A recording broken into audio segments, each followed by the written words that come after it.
Sergeant Patterson, you have nothing better to do on a Friday night than watch this.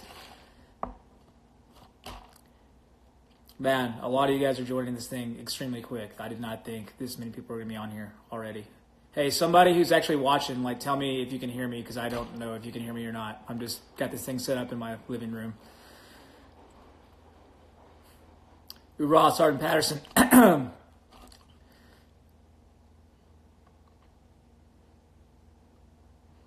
Mic check, mic check. Somebody say, yes, you can hear me? Yep, awesome. Good to go.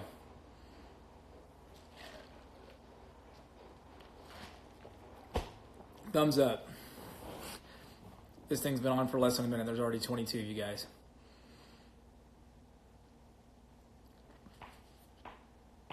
Breaking up. Is that just your terrible internet, Kaylee? Or is that my internet? Because I pay for the good stuff.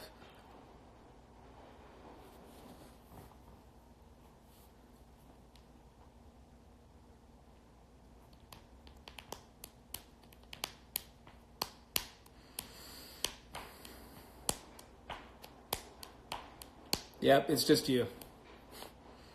If anybody else, if I'm breaking up to anybody else, yep, Ashley says it's yours.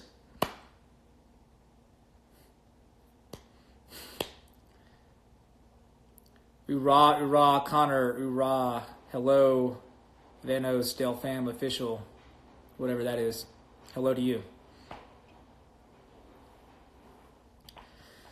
Okay, it is not yet the top of the hour, so I'll let you guys trickle in here for a few minutes, and then I will give a quick introduction and then start answering questions.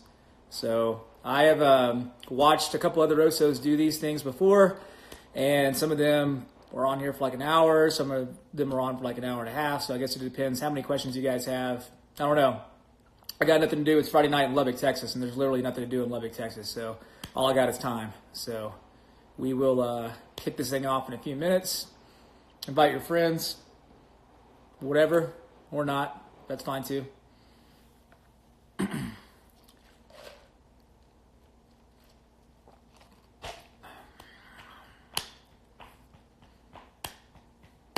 Shout out to Houston. Chandler, if you have not yet started the application process for OCS, I can hook you up. Captain Sanchez is the OSO in Houston. He's a good friend of mine. Good dude. He will hook you up.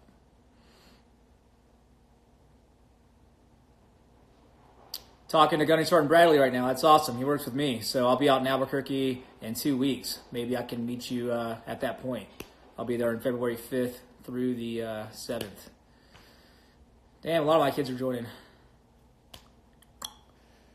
All right, let me, well, I can't check nobody wears watches anymore. Everybody just uses their phone. Let me get a watch so I can see actually what time it is. Okay, 1 after. So we will get this thing going in like 2 or 3 minutes in the interest of time, since 38 of you are wasting your Friday night getting ready to watch me talk about this stuff. 39 and counting, so. Okay.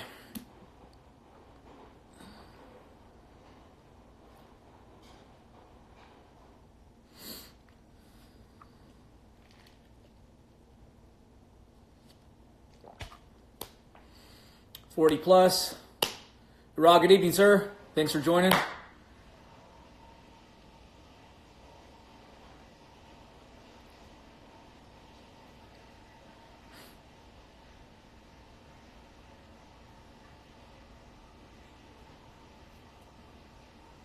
Going to OCS in May. Congratulations. That's awesome.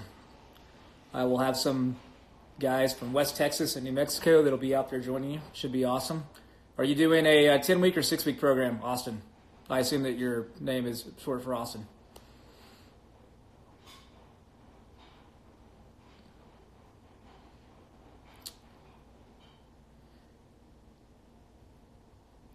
Opportunity is different from being enlisted. I will answer that in a few minutes.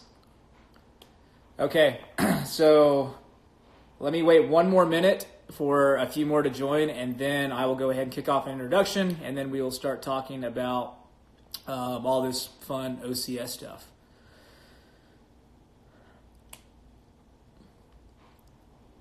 Waiting on security clearance.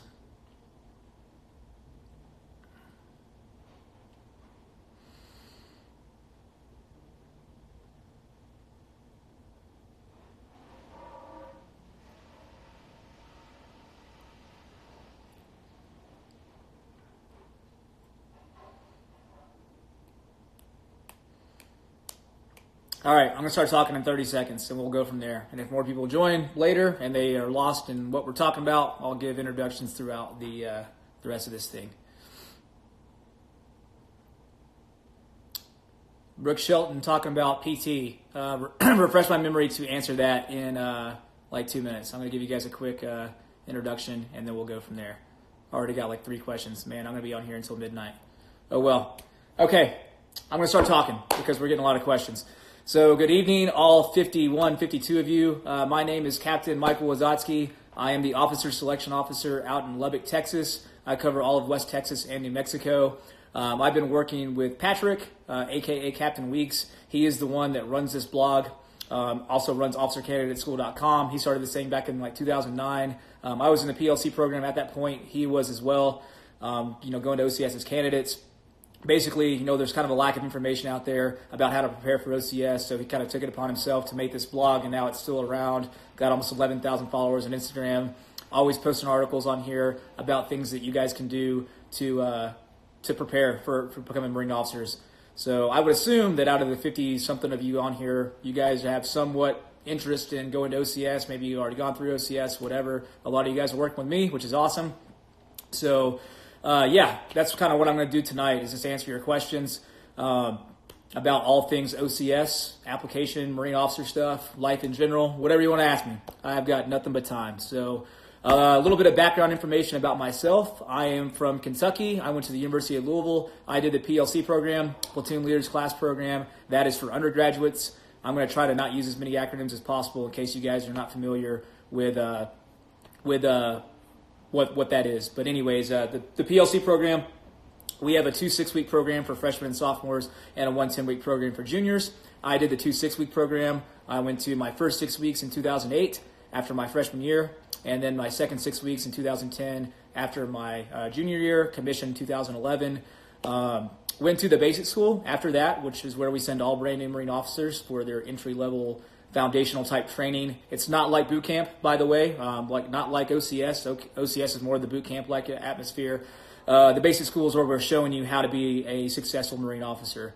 I was on a ground contract, so they made me a 1302 combat engineer, which is the best job in the Marine Corps. So if any of you guys have questions about being a combat engineer, I would be happy to answer them for you. Sorry, somebody just called me. I owe you guys a beer for that one. It was Captain Krygier from Miami, so yell at her when she gets on here. Went to the basic school and was classified a combat engineer. From there, I went to Camp Lejeune, North Carolina for about 6 months to go through Marine Corps Combat Engineer School. There she is. Val, you just interrupted the chat when you called me. So, I went to Camp Lejeune, North Carolina for 6 months to become a combat engineer. From there, I went to my first duty station, which was in Okinawa, Japan. I went to 9th Engineer Support Battalion. I was a platoon commander for about a year. And then from that point, I became a company executive officer for an engineer company.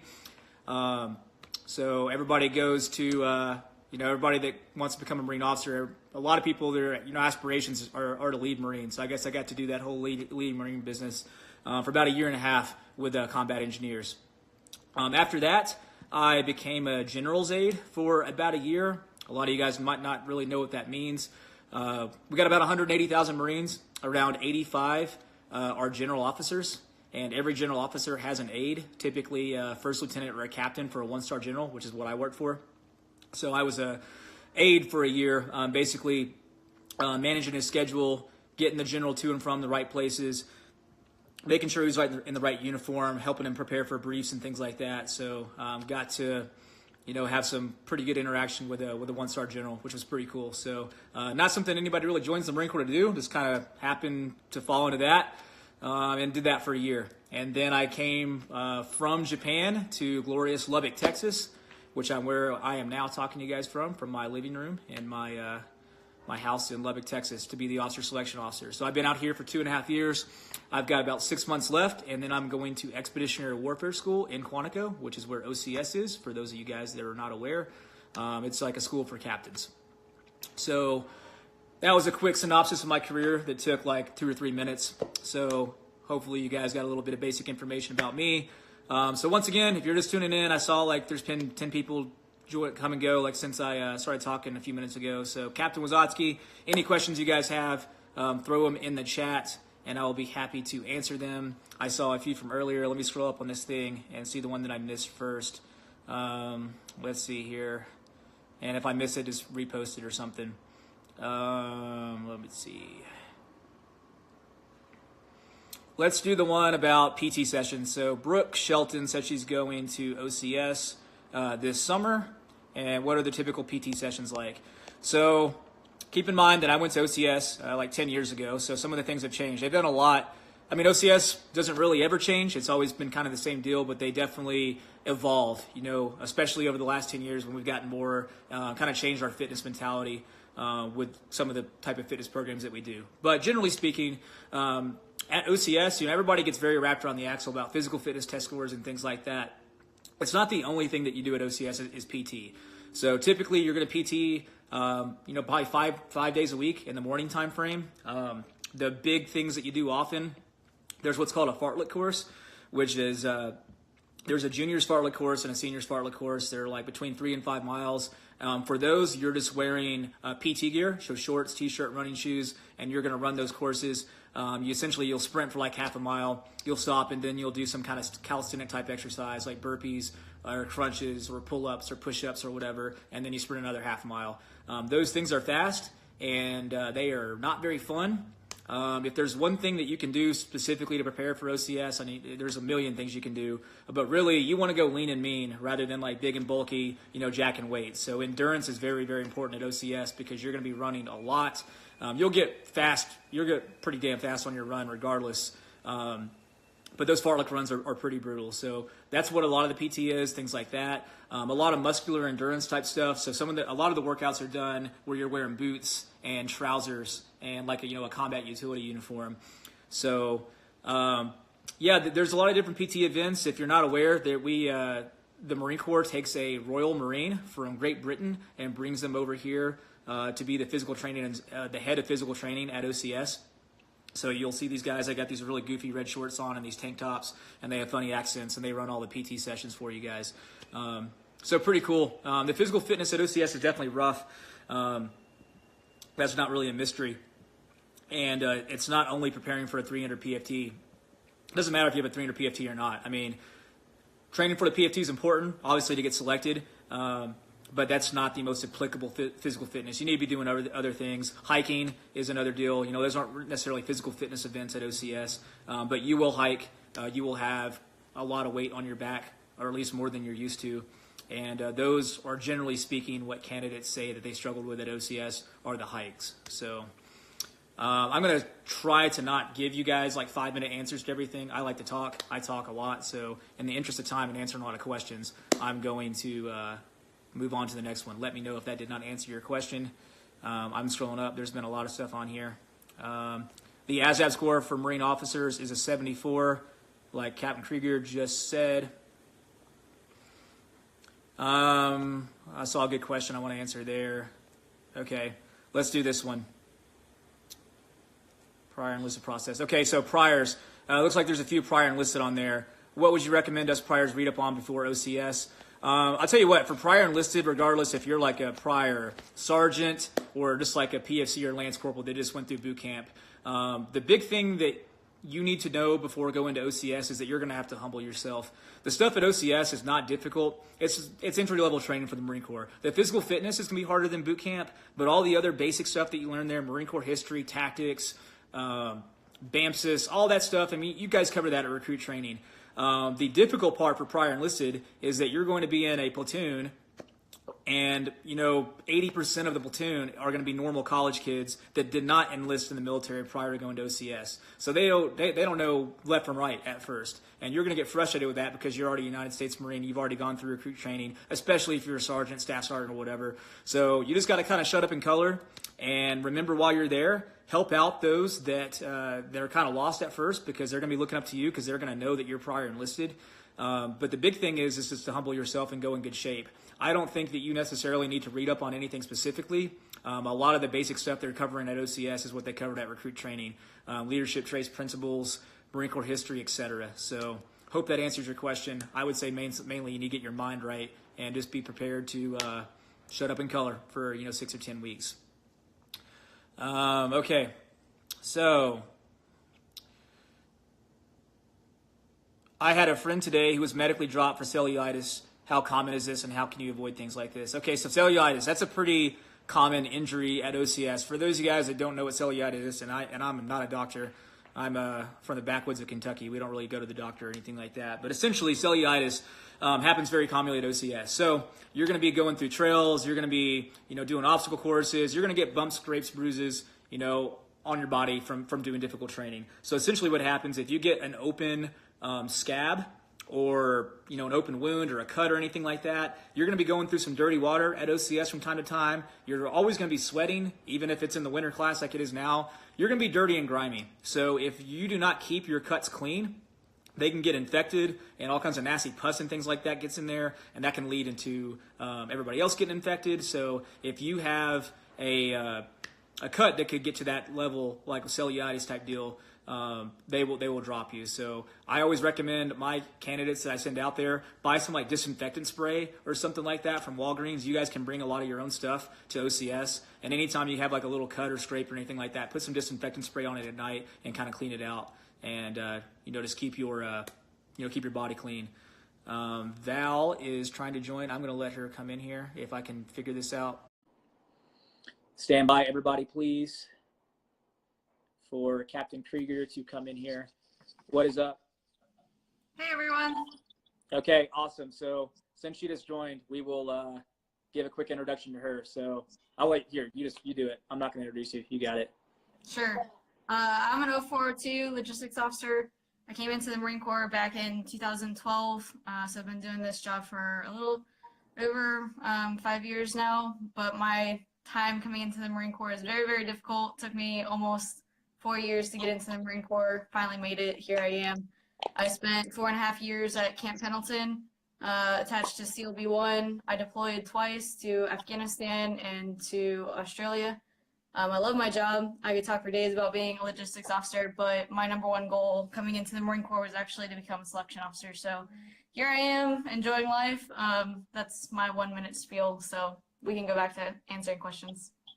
Okay, so I know some of you guys have come and gone. If you are confused as to why you're here, what you're doing here, I am Captain Wisotzkey. That's Captain Krygier. I'm the OSO in Lubbock, Texas. She's the OSO in Miami, Florida.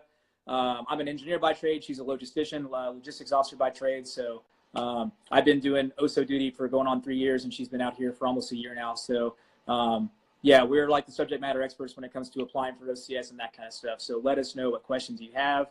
To go with Marine OCS Blog tradition, every single time I've been on here, Captain Weeks is always drinking a beer, and it's Friday night, so I'm going to open a beer.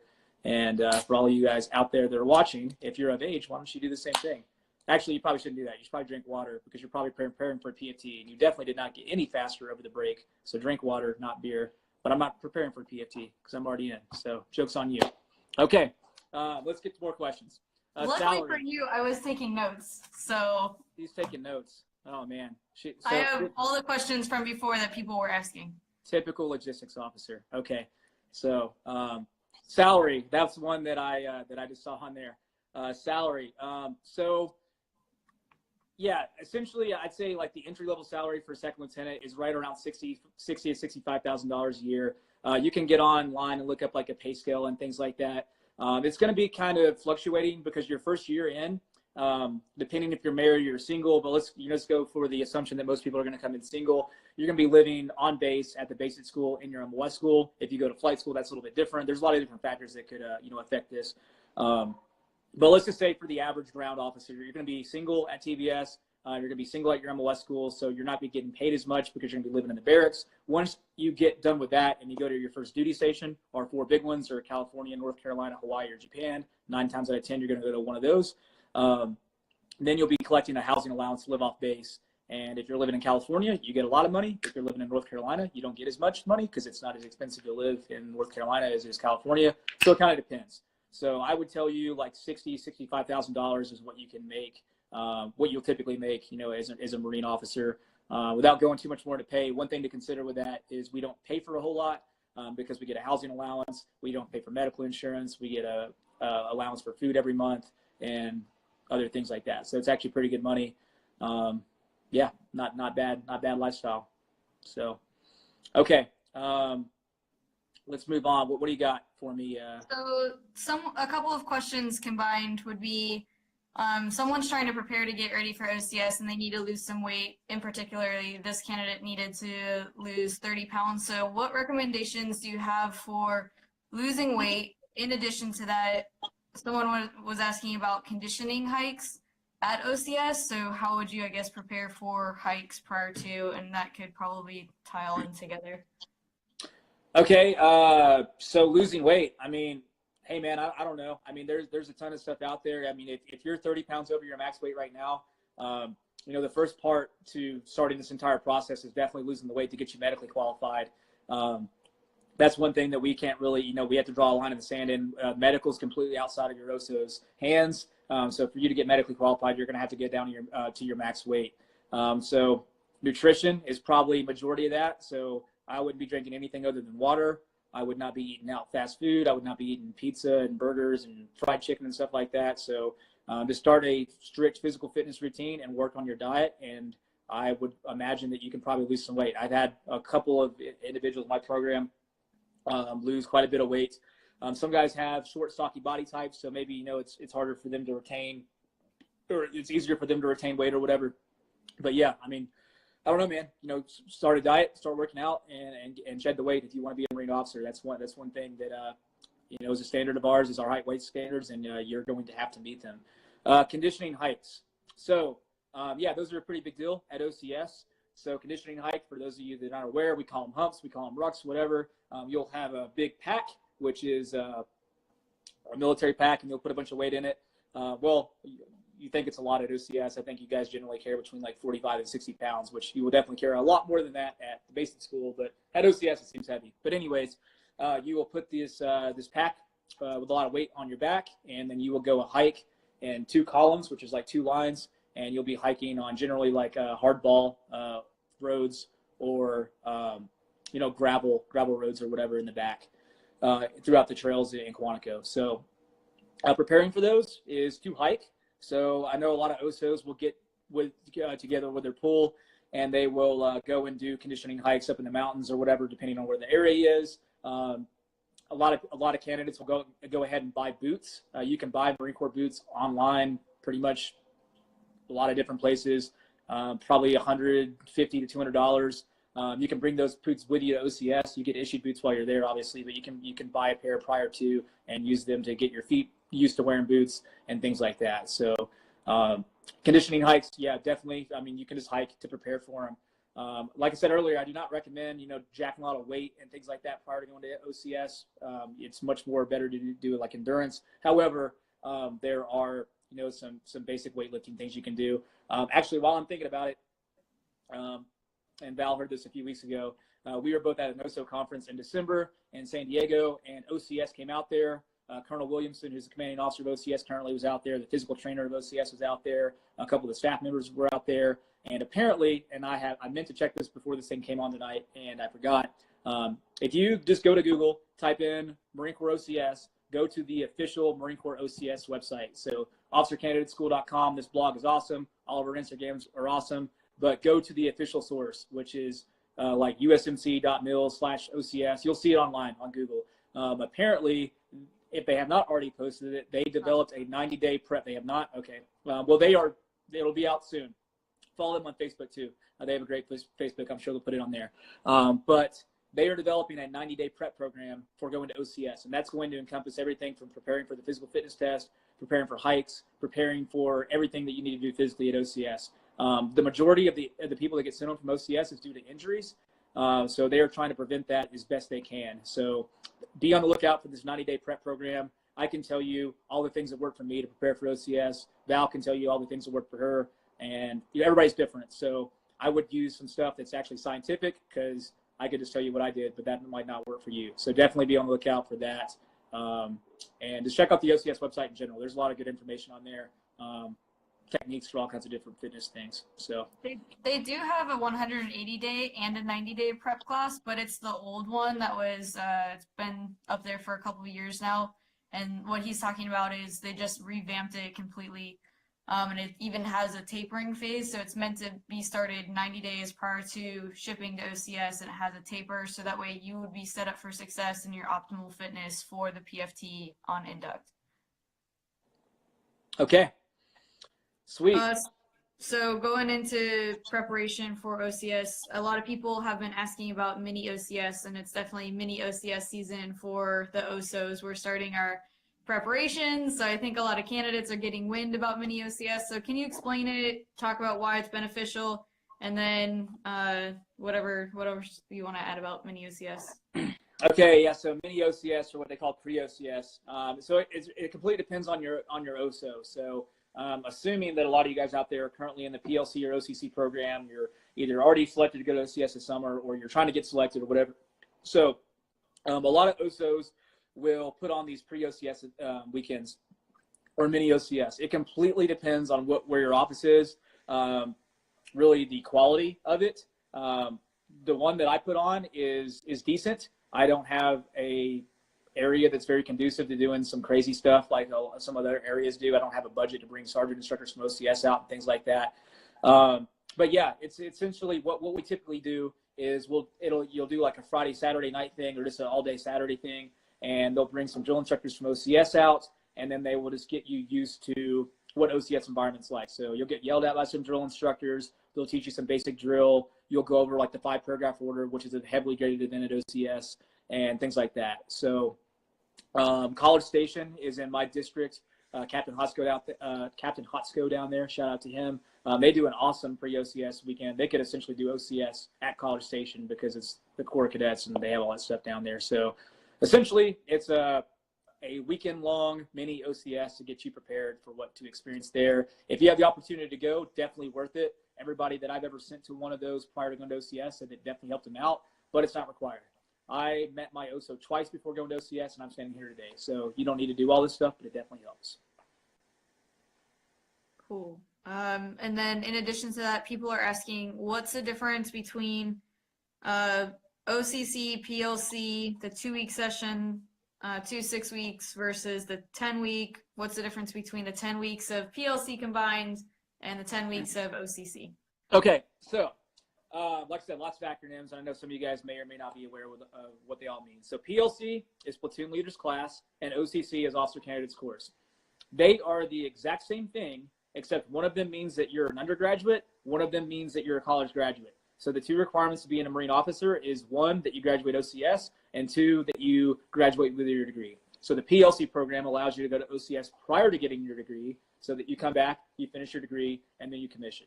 OCC, you already have a degree, a bachelor's degree, so you go to OCS, and then you're given the option to direct commission, hence then meeting those 2 requirements. So for OCC, talking college grads, it is a 10-week program regardless. We have 3 classes a year. We've got January to March, June through August, and September through November. So you can go to one of those 3 classes as a college graduate, and at the conclusion of it, as long as you graduate, you will commission as a second lieutenant. For the PLC program, that's offered in the summer only because it's for undergraduates who are in school in the fall and spring semesters. So if you're a freshman or sophomore, you do 2 6-week sessions. And if you're a junior, you do 1 10-week session, which is actually the exact same 10 weeks as the OCC program for college graduates. Meaning, hypothetically, if you go to OCC in the summer, there will also be college juniors in your platoon that are completing that 10 weeks. They just will not direct commission because they obviously don't have a degree. They'll go back to school, finish the degree, and then commission. So the training is the same regardless.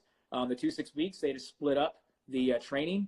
I saw a few questions about ROTC and things like that. It's kind of scattered. I haven't been paying a ton of attention to them. ROTC, if you do Navy ROTC as a Marine option, you do go to the second 6 weeks of OCS, what we call PLC seniors. So you go to 1 6-week session total, and that is the second half that the PLC guys go to. So yeah, you'll see them out there. The Naval Academy does not go to OCS, so shame on them. Other questions were about how to prepare for your interview, either with your OSO or for your NRTC scholarship, and any tips that you have for interviews, and how to best prepare yourself for selection board. I know that was Okay. kind of, Oh but man, that could be like a 4-hour conversation. So let's talk about ROTC first. So I assume the ROTC question, you're probably a high school senior or maybe a college freshman. You would have to be one of those two, probably a high school senior applying for the scholarship. That's awesome that you're applying for it. Myself and Captain Krygier help out with those interviews for the ROTC scholarships, even though we do not manage that program. So I have to prepare for it. Start thinking about things that you've done in your life to stand out. I would say think about some things that you've done that's adversity. So the adversity that you've gone through. Not saying that everybody has to be like, from some like broken home or something crazy like that, but think about things that you've done through your life that have been difficult and how you overcame them, because that's what a lot of the questions in the ROTC interview specifically is talked about or asked about. So start thinking about that kind of stuff. Think about what the words integrity mean to you, what character mean to you, honor, courage, commitments. The ROTC scholarships are extremely competitive, and there's a lot of captains of the football team and captains of the cheerleading team, captains of the soccer team that are applying for these scholarships that have very good physical fitness test scores, very good letters of recommendation, things like that. So you want to be able to stand out, be well-spoken, be confident, ask questions, and just show that you have a big propensity to serve, and this is something you really want to do. If you do not get the ROTC scholarship, hit an OSO up. The PLC program is a great backup plan. Back when I was a high school senior, I applied for the ROTC scholarship. I did not get it. They probably laughed my application out of the boardroom. I went to school in Florida for a semester and called an OSO. I was actually doing ROTC off scholarship, hated ROTC, called an OSO, who Captain Krygier also actually worked with. Shout out to now Major Roberts. And, was in the PLC program and have not looked back. So PLC is on this side of like the greater than thing. It's best. So, but anyway, yeah, good luck on your interview. Switching gears over to how to prepare for your interview with an OSO. So man, I wish everybody would think that far ahead, because a lot of people just walking off the streets and have no idea what they're doing. So we talk to a lot of applicants. If you want to make your OSO very, very happy, do some research on the programs. There's so much stuff online. Use this blog, use this chat, whatever you want to do. Have a general understanding of what the requirements are and what you're going to need to do to apply for the program. Look up your ACT or SAT scores. We require 22 on the ACT or 1,000 on the SAT with math and reading combined. All that information is available online if you don't know it, and if you forget it, just send me a DM and I'll give that stuff to you. Look that kind of stuff up. Look up what your GPA is if you don't know. Maybe come in with a resume, a list of the schools you went to, or what kind of activities you did through high school and college and things like that. Just come prepared. Like, do not look at an OSO like we're a recruiter. We do work for a recruiting station, but we are not recruiters. There's a reason we're not called officer recruiters. We're called officer selection officers. We talk to dozens of applicants on a monthly basis, and there's everybody has different circumstances. And we have no true say-so on whether or not you go to OCS or not. Our job is to find people qualified for the program, get you through the process, get you on a selection board, and then hopefully sell you to the selection board so that they select you to go to OCS. So you want to make a good impression with us, because the selection boards listen to our input more than anything. You can have a great PFT, you can have a great GPA, you can have great letters of recommendation, but they're going to listen more often than not to our recommendation on whether or not you get selected. So that's going to start from the moment that we meet you all the way throughout the application process. If we have to wait on you to bring us documents that we tell you we need, then that doesn't look very favorable, because I've got a long line of kids outside my door that are ready to go to OCS, that are hungry and willing and ready to do anything it takes. So I'm always going to go path of least resistance. That's human nature. I'm not going to chase guys down to get me stuff. If I tell you I need an application back in a week, it's not because I personally want to read it. It's because you told me you want to be a Marine officer and I'm trying to get you there. So do not make me wait on you, and just be dedicated to the program. A lot of guys come in and they talk the talk and they say this is exactly what they want to do, and they never show up for the net, and they come out and run a physical fitness test after being in the program for 3 months, and it's terrible when we've given them all kinds of things to prepare. So this is a very individually driven process. We are here for motivation. We are here to help you out through the process and help you get selected. But you have to demonstrate this is something you want to do, because that's what we're looking for in our officers. So kind of went on an OSO rant there. rightfully so, though. I completely agree with everything you said. Yeah.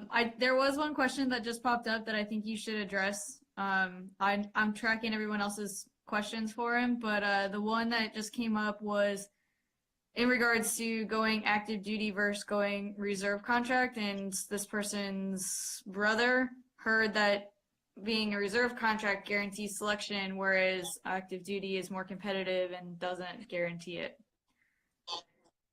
and maybe now in this day and age, because we need reserve officers. Yeah, if you want to, yeah, right now the Marine Corps is short reserve officers. So if any of you guys want a for sure chance of getting selected, there is no such thing as a for sure chance. But generally speaking, the reserves going on a reserve contract right now is less competitive than active duty. So, we have 4 different programs really, and this is specific to OCC. Once again, we're talking college graduates. So active duty ground, active duty air, law, or reserve. If you go reserve, you're a ground officer. You just happen to serve in the reserves. Now, I can tell you that active duty ground is a dime a dozen.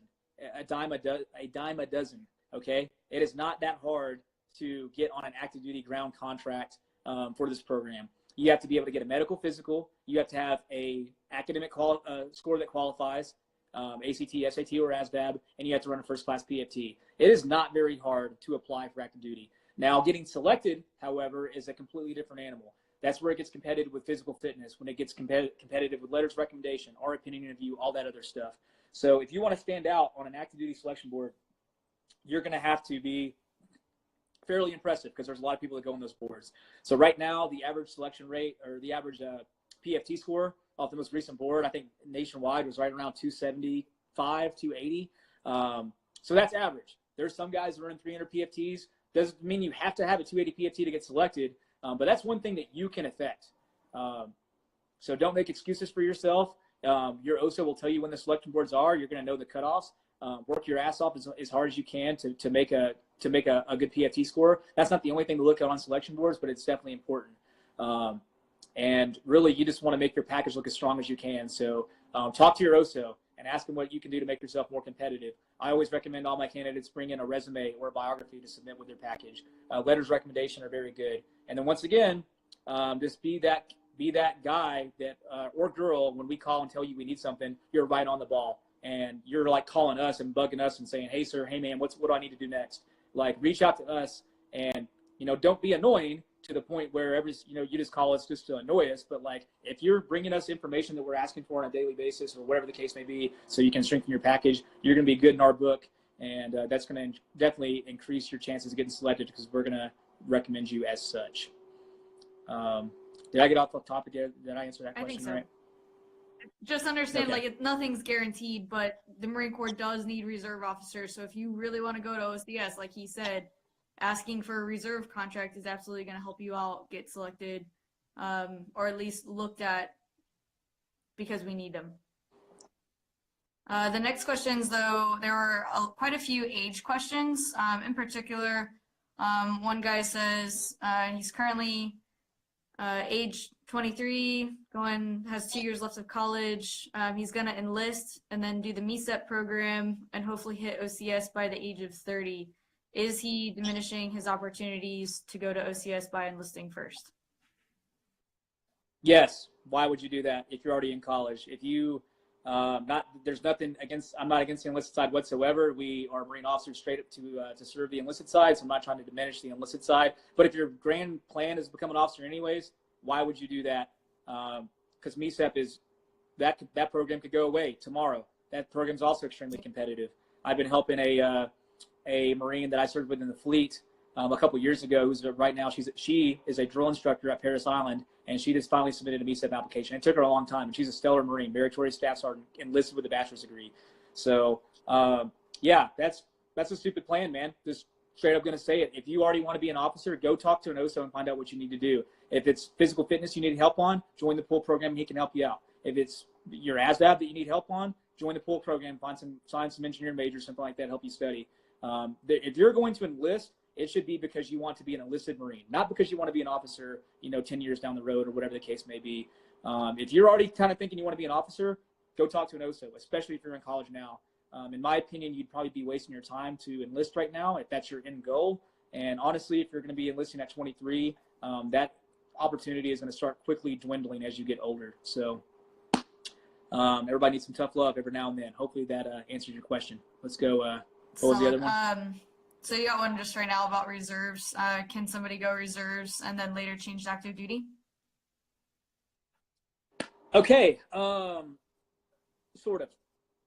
So when you go into when you're on a reserve contract, so let's talk about this whole reserve thing too, like what it actually means to be a reserve officer. So once again, this is for OCC only, college graduates. You're going to go to OCS, you're going to go to the basic school, you're going to go to an MOS school.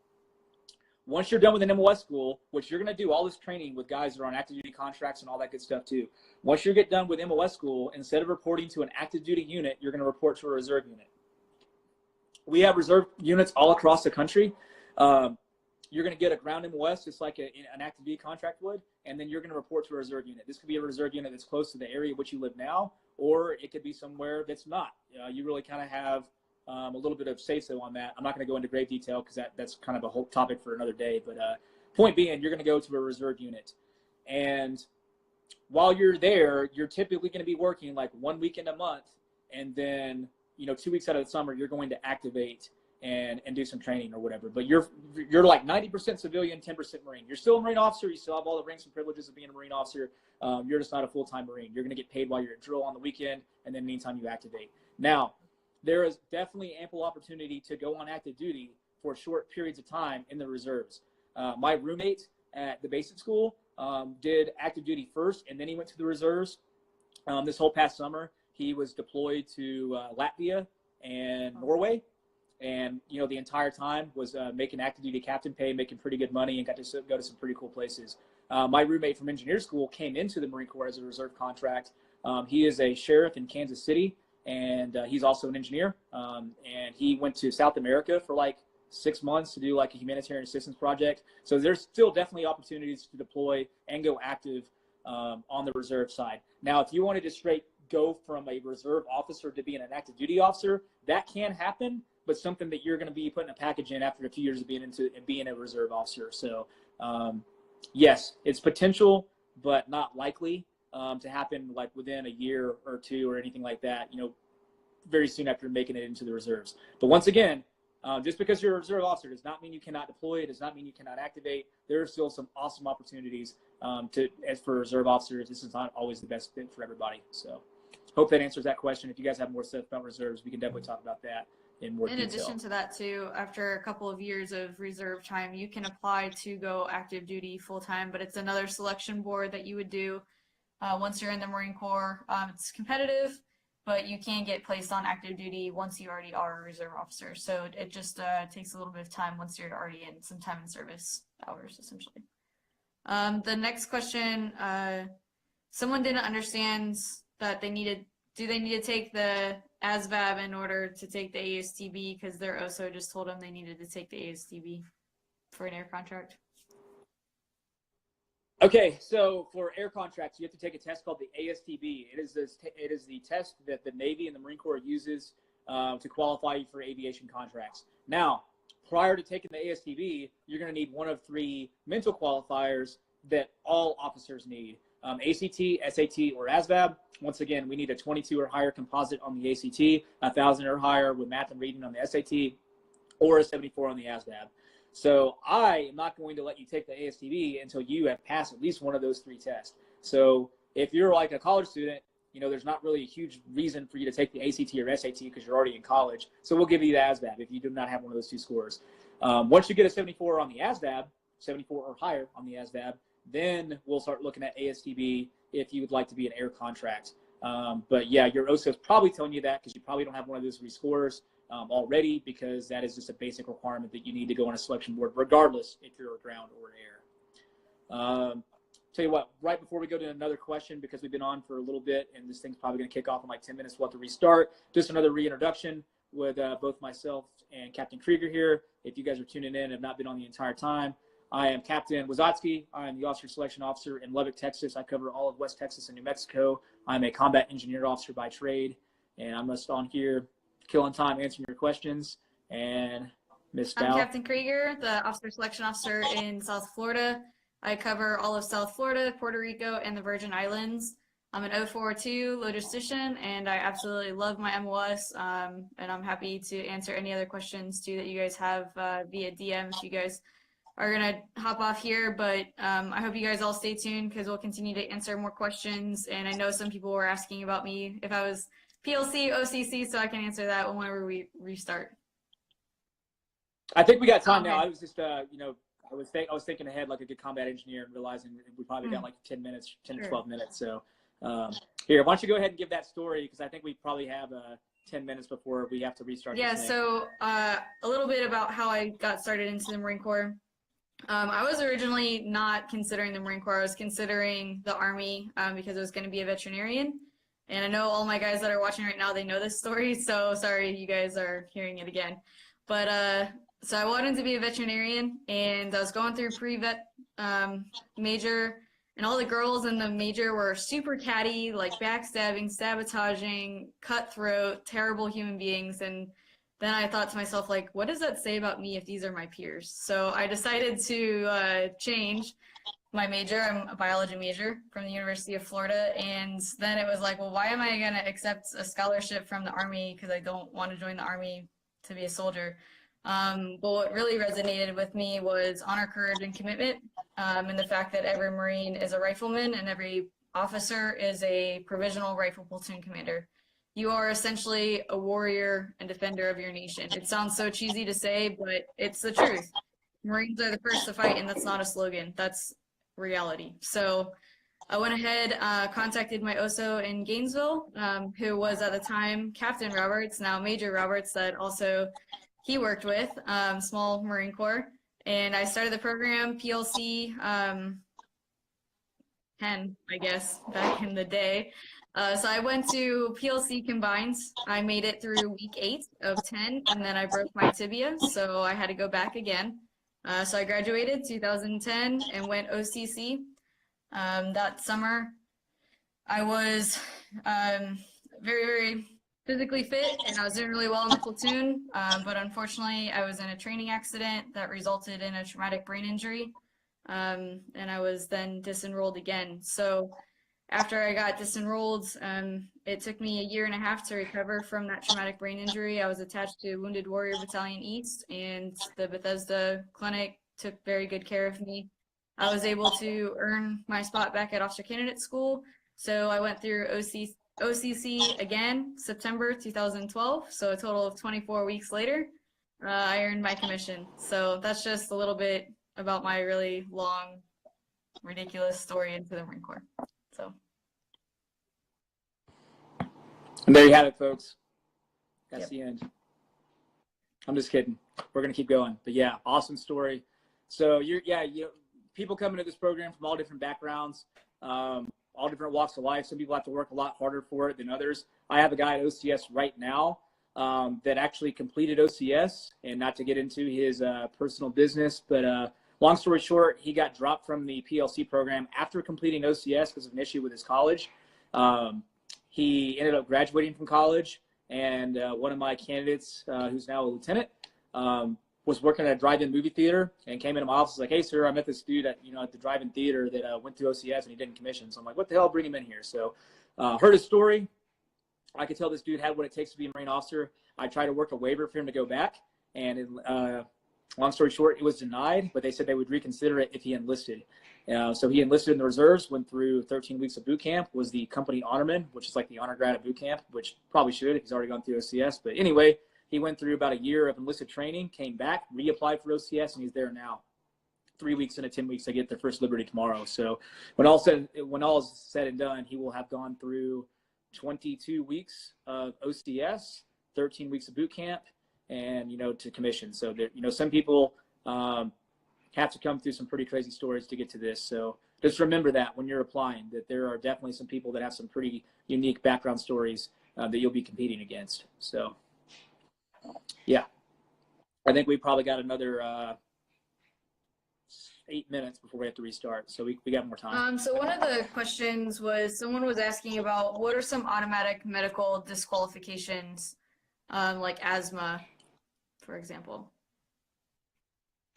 Definitely need a new beer for this one. Okay, yes, automatic medical disqualifier. So yeah, asthma is a big one. Now, especially out in West Texas where I am, every kid ever has had childhood asthma, it seems like. So childhood asthma, that's normally pretty easy to work. It kind of depends. Typically, like, I think the rule of thumb is, like, if you've had asthma or have been prescribed a inhaler past the age of like 12 or 13, that's when it gets a lot harder to work cases of asthma. So if you've ever had asthma, if you've ever been given an inhaler or anything like that, typically when you do your physical, they will have you do what's called a pulmonary functions test. That's where you like blow into a tube, measures your lung capacity and a lot of other things like that. And that'll say whether or not you actually have asthma. I'll tell you one thing, since being on officer selection officer duty, I have realized that you cannot always trust doctors, and they overdiagnose a lot of things that a lot of kids actually don't have. So asthma is definitely a big deal. If you had it probably in high school, if you had it as a kid, pretty easy. We can just get a pulmonary functions test, and as long as you perform well on that, you'll be cleared. ADD is another big one. So that's a temporary disqualifier, but it is a big deal. So if you guys out there are contemplating getting on Adderall because you hear it's like a miracle drug and it's gonna make you pass all your classes and study that much harder, stay away from Adderall because that stuff is a big deal and it is a pain to work. One of the best applicants I have in my program right now, he's actually about to commission here in a year. When he first came into office, he was disqualified for a year because he was on ADD medication. So stay away from that stuff. You can get into the program down the road, but it takes at least a year from the date that you get taken off the medication. It requires a lot of pharmacy records and stuff. It's a pain. And honestly, I probably won't even take the time to do it anymore just because it's a pain. And I've got plenty of other guys who do not have the medical waivers. So ADD is also a big deal. Stay away from Adderall. If you have never taken it before, stay away from it. Depression, anxiety, history of any kind of suicidal ideations, especially if you've done any kind of crazy cutting or anything like that. That is also pretty much an immediate disqualifier, especially any kind of anxiety medication. When it comes to broken bones and surgeries and things like that, those are really a toss-up. I mean, I've got plenty of guys in my program now that played football in high school and even college that had ACL and MCL tears and major surgeries where they have like permanent hardware in there. As long as the surgery went well and there's no permanent like disfigurements or permanent limitations, and they can provide the supporting medical documentation, there's definitely a chance. And like I said earlier, if you didn't hear this, medical is one thing that's completely outside of our hands. We can't really control what happens with medical at all. We set you up for the appointments to either go through the MEPS or DOBMER process. But really, when it comes to prior medical stuff, if you can be on the ball and you can find as much documentation as you can to support whatever condition that you have, it definitely increases your chances. There's some things that they're going to disqualify you for, and I've tried to fight stuff in the past because I'm like, man, this guy's awesome. You got to overlook this. Medical waivers are next to impossible to overturn. So short answer to your question, big things are asthma, ADD, and depression. A lot of the, skeletal injuries and things like that are just going to depend on severity of it, how long it's been, and what kind of long-lasting damage that you have from such things. And then someone else just brought up a situation that happened to them. They went to Quantico for a knee evaluation. Was deemed fit for full duty, but then the 2807 MEPS, I guess, expired, and so now they have to redo it. Is this something that I've been through, or is this common? It's not common. Usually, you just go and then you go to officer candidate school, but if your 2807, your medical does get, expired, you didn't do a present health questionnaire or anything to keep it current, then yeah, unfortunately, you just got to do it all again, but luckily, as long as nothing's changed in your health, then you should be fine. And as long as your PFT scores continue to be good, and especially if they're at that 270 average or above, there's no reason why you shouldn't have too much of a difficulty getting that approved again. So just something to pursue through. But your OSO will help you out with that. Another question was in regards to TBS. How hard is it after OCS? And then someone also was asking about MLS selection at TBS. Can you briefly explain it? Okay, so hopefully we can get through this question before this thing kicks us off and makes us restart. By the way, if this thing happens to die in the middle of this answer, it's because there's like an hour cap for the Instagram live thing. So as soon as it dies or expires on us, I'm going to immediately reopen it. So if you'd like to join for part 2, just you basically exit out of this chat and hit go live again, and we will be on right after that. But how difficult is TBS vice OCS? So it is difficult, but they're two very different kinds of difficult. So once again, OCS is it's a boot camp like environment. That's really what it is. It's like boot camp for officers. TBS, you are a brand new second lieutenant, and it is where we send all brand new second lieutenants. We are the only branch of service that does anything like TBS. It is a long, difficult 6 months, but it's also like the most fun 6 months of your life. It's like the best, worst 6 months ever. Yeah. It is difficult because it is very busy. Like, you do not have downtime. I mean, you're off nights and weekends, but you always have stuff to be doing. There's always tests going on. You go to the field a lot. It's an infantry-based school, so even if you're going to become a public affairs officer or a pilot or a lawyer or something like that, you're going to learn a lot of infantry-based tactics. The whole cliche, every Marine's a rifleman type thing. Every Marine officer is a rifle platoon commander, so you're going to learn a lot of infantry tactics. It's different and hard because you don't have drill instructors in your face. You know, you're a lieutenant, so you're not getting yelled at. And the instructors there, probably the best captains in the Marine Corps, go to TBS for instructors, as instructors for the most part. They are all pretty top notch, and they were pretty much handpicked to go be instructors there. And they truly want you to learn, because once you get through TBS, you're going to go to an MLS school for a few months, and then you're going to be, you know, standing live and in color in front of Marines expected to lead them. So we want you to truly grasp everything that we're trying to teach you at TBS. So it's much more of a learning environment. At OCS, it's just like, hey, we're going to show you something 1 minute, and we want you to replicate it back to us the next minute. So TBS is just really busy because you're trying to learn a whole lot of concepts at the same time. Now, if you're a ground contractor, you're going to get selected for an MLS about 4 months into it. You're going to rank them all. Number 1, you want this the most. Number 25, you want this the least. And then around 4 months into the 6-month school, you're going to get selected for one of those jobs. It's based on your performance and on your preference. Everybody I've sent there in the last 2.5 years, I don't think anybody's got anything over their top 3. So the Marine Corps is definitely not going to make you do something you don't want to do. And I don't know any Marine officers that are dissatisfied with their career because of their MLS. Because really your MLS is secondary to being a Marine officer, where your job is to lead, train, and mentor Marines. Your MLS is kind of influences the environment in which you do so. And if you want a really good environment and blow things up, you'll become a combat engineer. But anyway, yeah, so after that, after TBS, you will then go to a MLS school. They are different. They vary in length. They vary in location. Mine was in Camp Lejeune. It was around 6 months long. Captain Krygier's a logistics officer. That's also in Camp Lejeune, is where that one is. A lot of them are in Camp Lejeune, or Quantico, or California, and we do some schools with the Army. Most MLS schools are between 3 and 6 months long, and then you're off to the fleet.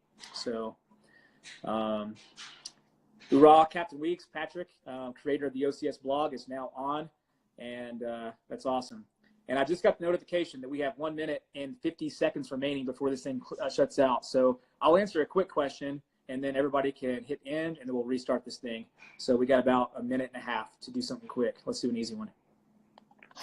An easy one. Can you wear a wedding band at OCS? Can you wear a wedding band at OCS?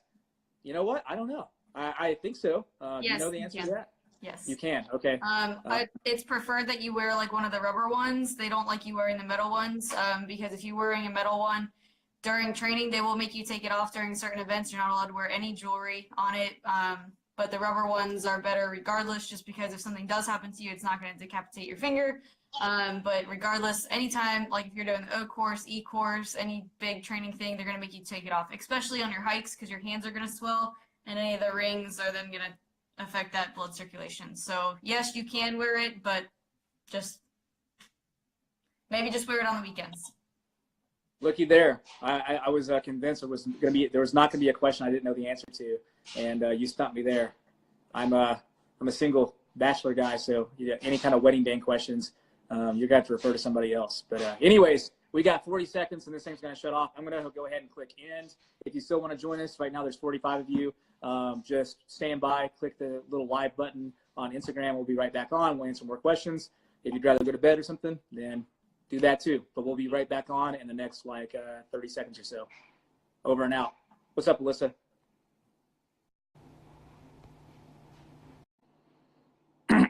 Man, there's already 44 of you guys back in this chat. That was fast. Okay, well, I did not think you guys were going to join that quick, but you guys did. That's awesome. They're on it. Haven't seen you in a while either, Sergio. I'll see you next week. We're not here for your looks. I think that's why everybody's on right now. I mean, you got the 2 best looking OSOs in the country on. This is a rare opportunity. You guys need to be screen capping this thing like crazy. So going back into some married life questions, when can my wife expect to live with me on base post OCS? And then also, how does OCS affect married life? Okay, so once again, I'm not married, but I know the answer to this question. So If you are married prior to going to OCS, OCS is the only time frame in which your wife or spouse or husband or whatever cannot go with you to OCS. Now, you're going to make a basic allowance for housing based on the zip code in which they're living. And you're going to get paid more for having a dependent while you're at OCS. So you're going to get money to help pay for, your spouse back home, wherever he or she is. Once you graduate OCS and you direct commission and you go to the basic school, or even if you don't direct commission, if you do the PLC program, once you go to TBS, that is considered a permanent change of station move if you're married and your spouse can move with you to the basic school. If that happens, you're going to be living out in town off base. There's a lot of apartment complexes and things like that out there that cater to TBS lieutenants. So you can be living off base. You will still have a room in the barracks where all the single guys are living. So if there are early nights or early nights, if there are early mornings, like for the rifle range or something like that, where you can't, you got to go to bed early, you got to wake up, you can stay in the barracks. Short, that was a long explanation to a very short thing I was trying to say. But point being, your wife or husband or whatever can go with you to TBS, and everything after that, they can go with you to your MOS school. Even if you get a public affairs MOS that only has like a 6-week school, they can go to Maryland with you for 6 weeks, and then they'll go to the fleet with you. So that's how it works for married. Last thing I'll say about that, if you commission and you're married and you do not want to bring your spouse with you to TBS because you want to focus on TBS and don't want to be distracted by a spouse, or maybe he or she is in grad school or doesn't want to leave a job or doesn't want to move to Quantico for 6 months, then you're what's called a GO bachelor. You're living in the barracks with all the single guys, but you're still rating that dependent pay and housing allowance wherever that person's located to help pay for all their stuff. So yeah, dollar, Brady backs. So I got a request to answer a question. What's the difference between a supply officer versus a logistics officer? That's definitely a common misconception, is that we're all the same, to include combat engineers. I will say that logistics officers I'm going to kick you off have this a thing. general task where we can do their job. So I just want to throw that out there. But to answer the specific question, supply officers are really dealing with the procurement of things, and then logistics officers are the ones transporting the things or issuing them, I guess is a way to think about it. Although supply does do issue points, logistics officers are getting things to and from A and B, and that's the very, very, very simple form of what a logistics officer does, to include general engineering. Just gonna say that. But on to a different topic. Someone asked, what's the dumbest thing you can do before going to OCS? And I'm sure you and I can both come up with some very good stories of real candidates messing things up. Dumbest thing you can do. So obviously do something stupid to where you can't go to OCS. So, when we do a contract with you, we do a reasons for disenrollment. And if you're a college student, it's pretty common sense things like you have to pass your classes. You have to, that's the big thing. You got to obviously stay full-time enrolled, and you got to pass your classes. So if you punt a semester in the stands and you get below a 2.0 GPA, we're going to have to disenroll you. You're going to have to reapply down the road.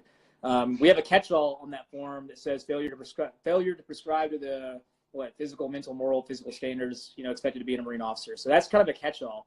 So if you get in any kind of trouble with the law, we can drop you from the program. Mm-hmm. If you go out and get a PI, public intoxication, you get an underage drinking ticket, you get in any kind of legal trouble whatsoever, we can drop you from the program. And in fact, in order to retain you, we're going to have to do a waiver, which we're going to have to call our boss, who is a major in the Marine Corps, and explain to them, hey, sir, hey, ma'am, I've got, candidate Smith, and he or she is selected to go to OCS this summer, and they were at a college party last week, and they got cited for underage drinking.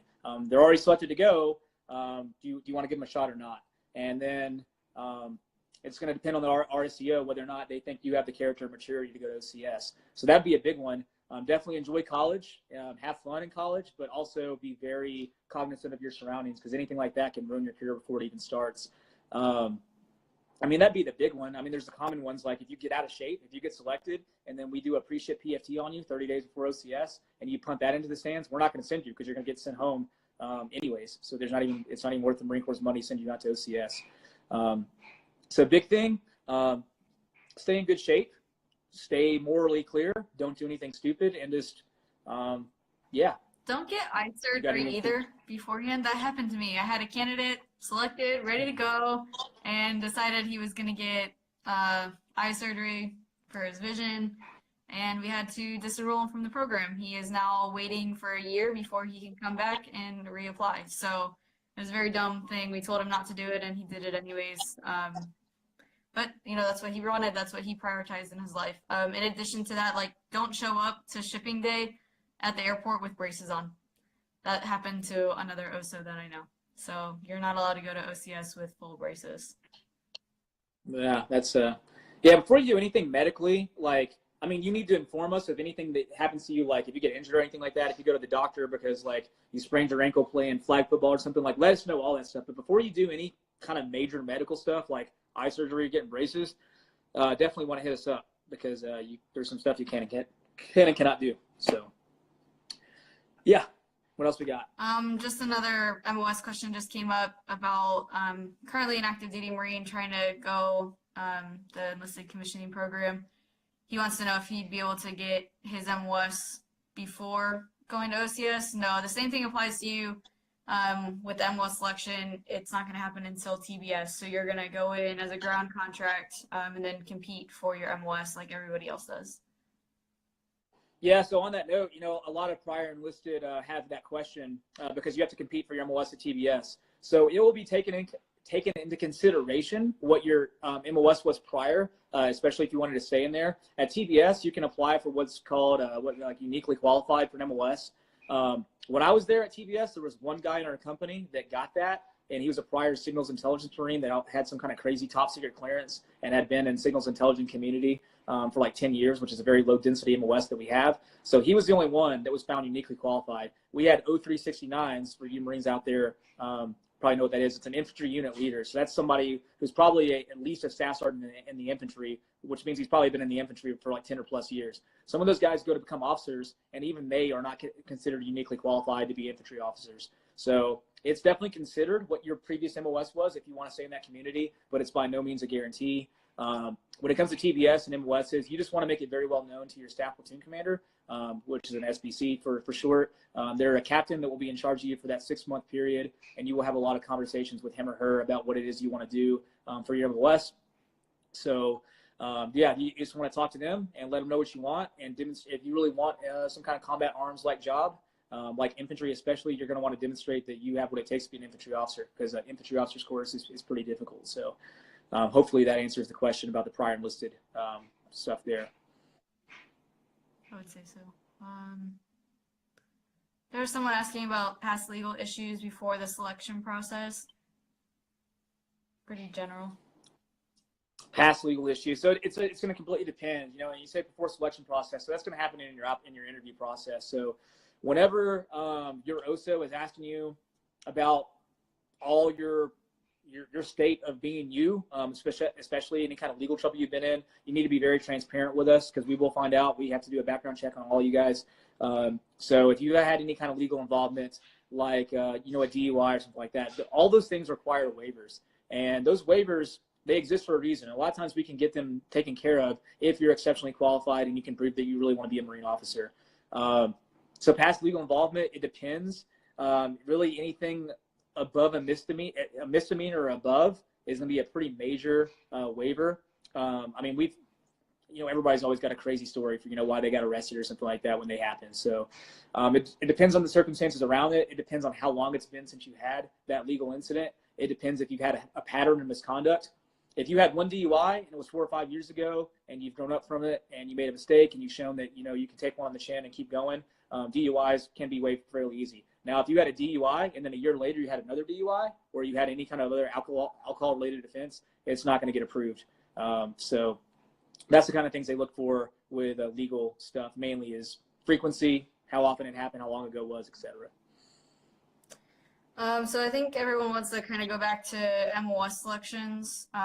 One person was asking about changing over to, is it impossible to change from aviation to MARSOC? So I guess going into aviation contracts. And then and then someone was asking, like, how did we decide on our MOSs? Okay, so going from aviation to MARSOC, like, yeah, I'm sure it's possible, but man, that's like a lot of stuff. I mean, you're in flight school for like 4 years. So MARSOC, we get a lot of questions about, there's guys that watch American Sniper, and then all of a sudden they think all they have to do is walk into a recruiting office, and then 6 months later they can be sniping Osama bin Laden, in Afghanistan as a MARSOC operator or something like that. It's not that easy. MARSOC is Marine Special Operations Command. That is our special forces element of the Marine Corps. You can come from any MOS and apply for MARSOC. You have to be a senior first lieutenant or junior captain to apply. So regardless, you're going to have to be in the fleet for about a year before you can start looking at it. They have a MARSOC roadshow that will come around to all the different bases, and that's where they essentially have MARSOC recruiters that will talk to Marines, enlisted and officer, that are interested in going MARSOC, and they'll talk to you about what the qualifications are, what the application process and things like that are. I know quite a few guys that applied for MARSOC and got accepted to go to what's called assessment and selection, which is kind of like, it's not really OCS. It's their process to decide if you have what it takes to be a MARSOC guy. I know some guys that have gone through that. I know some guys that have made it through that. For officers, I don't actually think, surprisingly, it's not as hard to get a slot as you would expect, because they're always looking for officers to attempt to go to MARSOC. However, making it through the pipeline to become a MARSOC guy takes a long time. It is not a short process. I mean, it's a lot more than just like, playing Call of Duty and you like want to go jump off an airplane and like shoot bad guys and stuff like that. There's a whole lot more to it than that, with MARSOC. You got to like learn languages. You got to look in like, you got to sign like a country and like a part of the world that you're supposed to be like an expert in. Like, it is a complete lifestyle change if you were to try to go to MARSOC down the road. So a lot of people that initially are interested in it kind of lose interest when they realize how long the training pipeline is. Extremely hard to have a family and do it. A guy that I went to engineer school with did the MARSOC thing and made it through A&S, made it pretty far into the training pipeline. He has a wife and a young child. He could simply not keep up with the tempo of all the stuff they had to do. So something you can do, but a little bit down the road. Back to MOSs. What was the question exactly on the MOSs? How did we decide on what MOSs to select? Yeah, so once you get to TBS, if you're a ground contract, you're going to rank all the MOSs that we have. Number 1, you want this the most, all the way to like number 25. We have it the least. I don't know if there's actually 25. That's just the number that I use. So, approximately 25. You're going to rank them all. I kind of look at it from like a simplistic point of view. We've got like indoor jobs and we got outdoor jobs. We've got 5 different combat arms. They are infantry, artillery, tracks, tanks, and not logistics, combat engineer. And then we've got a lot of other what's called combat service support, things like logistics, intelligence, supply, public affairs, administration, or what's now called manpower. A lot of aviation-oriented jobs like air traffic control, air defense, etc. So you're going to go into TBS with a general idea of what you think you want to do for an MOS. And then you're probably going to realize at some point during TBS that what you thought you want to do is not what you actually want to do. When I first got to TBS, my number 1 choice was ground intelligence. After about a month, I realized I did not want to be a ground intelligence officer at all. And that probably was like went to my bottom third. So you probably don't actually know until you get to TBS. While you're at TBS, you're going to learn a little bit about every different community the Marine Corps has as far as MOSs. All the instructors they have at TBS, once again, which are phenomenal, are there from all different backgrounds, all different MOSs.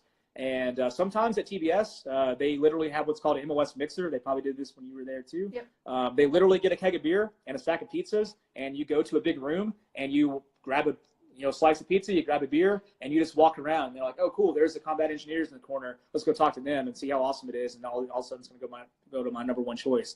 Let's go talk to the finance officers and say, okay, cool, man. Like, yeah, maybe I want to be a finance officer. So you get to talk to these captains one-on-one, and not a stressful environment. You're literally eating pizza and drinking beer. And, hey, sir, what is it actually like to be a logistics officer on a daily basis? Tell me about what it was like for you to be a lieutenant. So you're going to get a very good idea of what you want to do as an MOS. And once again, you're going to get continuously, performance evaluations and how you're doing in the field and how you're doing in classes and how you're doing with all kinds of other things. Because a lot of our MOSs are kind of personality driven too. There's certain personality traits that work better in some MOSs than others. And that's what your SPC is there for. Just like your OSO has a lot of input on getting selected to go to OCS, your SPC at TBS has a lot of say-so on which MOS you get. So you want to have a lot of very honest, transparent back and forth communication with your SPC on what your MOS desires are. And like I said, right now, we just learned this at a conference about a month ago. Val and I did. Where they said the average MOS selection was like 1.8. So essentially, almost everybody's getting something in their top two or three. So once again, the Marine Corps is not going to give you your last choice. They're not even going to probably even give you anything past your fifth choice. So within reason, you're going to get an MOS that you want to do. And once again, it's not that important what your MOS is. What's important is that you're a Marine officer out there leading, training, and mentoring Marines. Yeah, I pretty much put my whole top 5 was everything that would give me a platoon. That was my number one goal going into OCS. All I wanted, or to TBS, when I was looking at my jobs, I just wanted anything that would let me lead Marines and take care of them. So my list looked like it was logistics officer, military police, combat engineer, public affairs because I have a photography background, and then I had communications officer in my top 5. And when the selection boards came out, your SPCs, they're going to look at everything. The computer's going to spit out, whatever they think that you're going to get based off of your ranking in your company. And then the SPCs, they all get together and they kind of like put the personalities to everything. So if you really sucked at communications in the field, like you just could not program a radio to save your life, they're not going to make you the communications officer. Same thing, like if you didn't do well on the engineer fix, they're not going to let you be a combat engineer. So those are all things that they're going to make sure the Marine Corps is set up for success too, along with what you have the aptitude to do. Pretty sure you have control. I have control. We rock. Engineers up. Super Phi. I don't know. Just saying, logistics is pretty sweet. I was responding to the thing in the chat. Oh. Don't get saucy. Very well. All right. What else? What else we got? Some more questions. Really, There's 38 of you still left in here. Yeah, no one else has asked any other questions, so y'all hit up some more questions, and I'll keep track of them, and then we'll let him answer. Or I'll just go play video games. Either way is fine. I'm just kidding. Oh, yeah. Alyssa Urich. Shout out to Alyssa Urich. She's going to PLC 6 weeks this summer. She's a freshman at Texas Tech. I see her in the chat. I'm glad that you're spending your Friday night productively and learning about OCS instead of doing other things that your freshman peers are probably doing right now. So shout out to you, Alyssa. Air contract attrition rate. There's not really wait, are you talking like attrition once you get to flight school or OCS? I mean, there's no delineation when it comes to OCS as far as attrition, with aviation. Now, if you're talking about going to flight school, like what the washout rate is at flight school, I don't know what I can't give you like a good number percentage. I can tell you that, Captain Weeks, he's talked about this on here before. So he came into the Marine Corps as an aviation contract and, was full throttle, wanted to be an aviator and got down to flight school. And, long story short, he just could not quit puking in an aircraft, I think is what he said last time he was on here. So whatever, it was not in the cards for him.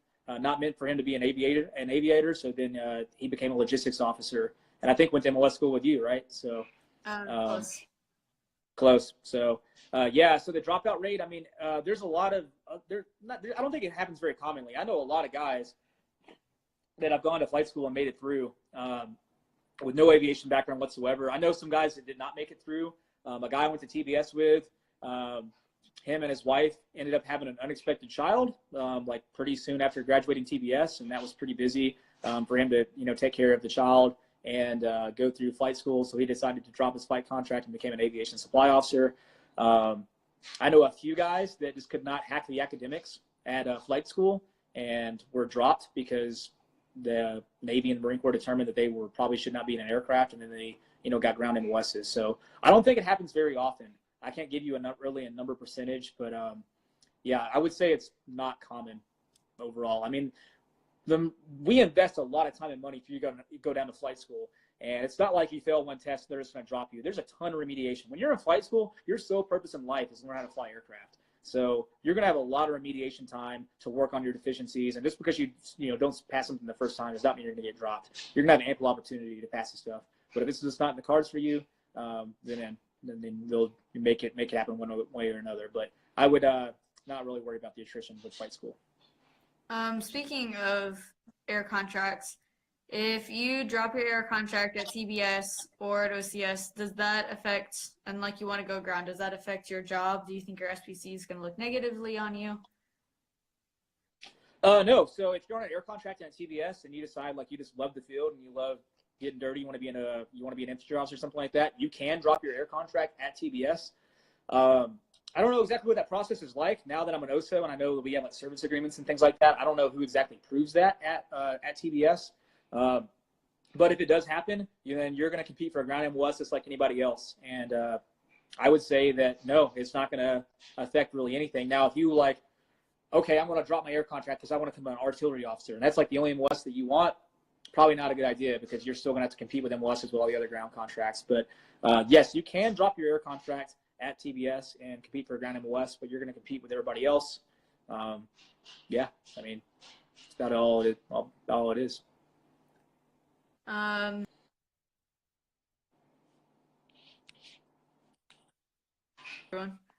Another question was in regards to how much does a low GPA matter on the selection boards, and PFT score is more important?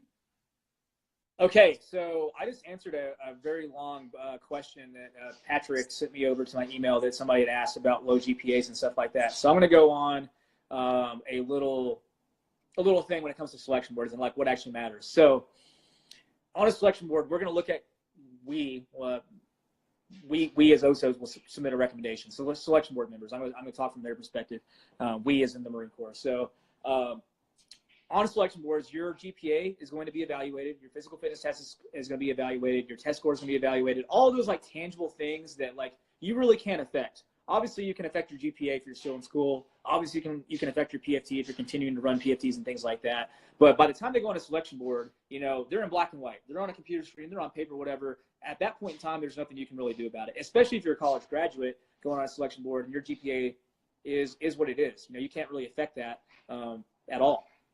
So I will tell you, on the academic side of the house, the Marine Corps does not really get wrapped around the axle about academics. As long as you have a qualifying test score and you have a decent GPA, that's really all we're looking for. Now, on that note, the average GPA on a selection board is right now right between like a 3.0 and a 3.2. So if you have anything below a 2.5, you're going to have to stand out in other ways to make yourself competitive. Now, what do I mean by like other ways? It kind of depends. So like, if somebody has, and the question I just asked for Patrick, there's a young lady that was, trying to go to OCS, I think this summer in the fall, and she had like a 2.3 GPA, and she was worried that her 2.3 GPA was going to, was going to be looked poorly upon on a selection board and she wouldn't get selected. However, she said that she worked full time all the way through college. That's some kind of stuff that they're going to look at, and your OSO is going to know that. We're going to be able to speak to that when we do our recommendation for you on a selection board. So if you got a 2.3 GPA because you worked full time, so that you didn't have to take out student loans, and so you could pay for an apartment and pay for food and all that kind of stuff, that shows character. It shows adversity. It shows that you have, like, you've got the will to succeed, and you're somebody we can probably count on. So just because you don't have a good GPA, if you have like a reason for having a low GPA, that is important. Now, if you have a 2.2 GPA because you partied your entire time in college and you just like didn't give a crap and your major was like criminal justice, I say this as a criminal justice major, by the way, then yeah, that just looks kind of poorly because criminal justice is really not that hard. Once again, I was a criminal justice major, so I'm not throwing shade on any of you guys that are also criminal justice majors. So it is GPAs are important, but more so we're looking at the whole person concept. What kind of things have you done throughout your life in high school, college, outside of school? What do your letters of recommendation say? What makes you different than everybody else? Everybody's going to have a college degree. Everybody's going to have a GPA. Everybody's going to have a PFT. What can you do to stand out? And once again, your OSO's opinion of you matters more than anything. I've had guys with very low GPAs get selected because when I go to a selection board, I sell them and I say, hey, I know this guy's got a 2.2 GPA, but he's got the heart, he's got the character, he's got what it takes to lead Marines. This is the kind of guy that I want to be a platoon commander when I'm a company commander or anything like that. So we can illustrate that to a selection board and they will listen to us, and you can overcome those low deficiencies, but you have to demonstrate that you are worth it. So you can do that through constant performance. With physical fitness tests, here's a quick side note on that, because I know we're getting a lot of questions now. Physical fitness test. So yeah, your PFT score overall is important, but what is almost more important is like how you improved on a PFT. So let's say somebody's got a 275 PFT and they've been in the pool for 6 months, and they've consistently ran a 275 PFT. Good PFT, right? It's right at the national average for what gets selected right now. But why are they not like improving? You know, are they always doing the same number of pull-ups? Is their runtime the exact same? 6 months is a pretty long time. You would think that they'd be able to improve. Now, what if there's a guy that month 1 runs a 225 PFT, month 2 goes up 10 points, and then 6 months later he's at a 275, and then they look on a selection board at a history of every PFT you've ever ran with your OSO, and they're like, holy crap, man, this guy in January was barely passing the 3-mile run, and now he shed 4 minutes off. That shows dedication to the program. It shows that you actually want to do this. It shows that you were determined to get selected because you're willing to work on your deficiencies. So more so than just PFT score, they like to see that dedication. They like to see people that are working towards making themselves better. So I would offer that as food for thought too. Just don't settle at any point in time. Continue to work on things. Even if you're already good at PFT, you can always get better. You can always be doing other things. So that was a long answer. When you are enlisted and interested in the MECEP program, who do I need to talk to? I'm going to answer this question. I know it's out of order. For Joe Rockan, no, you do not talk to an OSO if you are in active duty enlisted. If you're active duty enlisted and you do not have a bachelor's degree, you need to look into the MECEP program. If you already have a bachelor's degree, you need to look into the ECP program. Your first stop would be talking to your career planner. I know a lot of times career planners do not know anything about ECP or MECEP.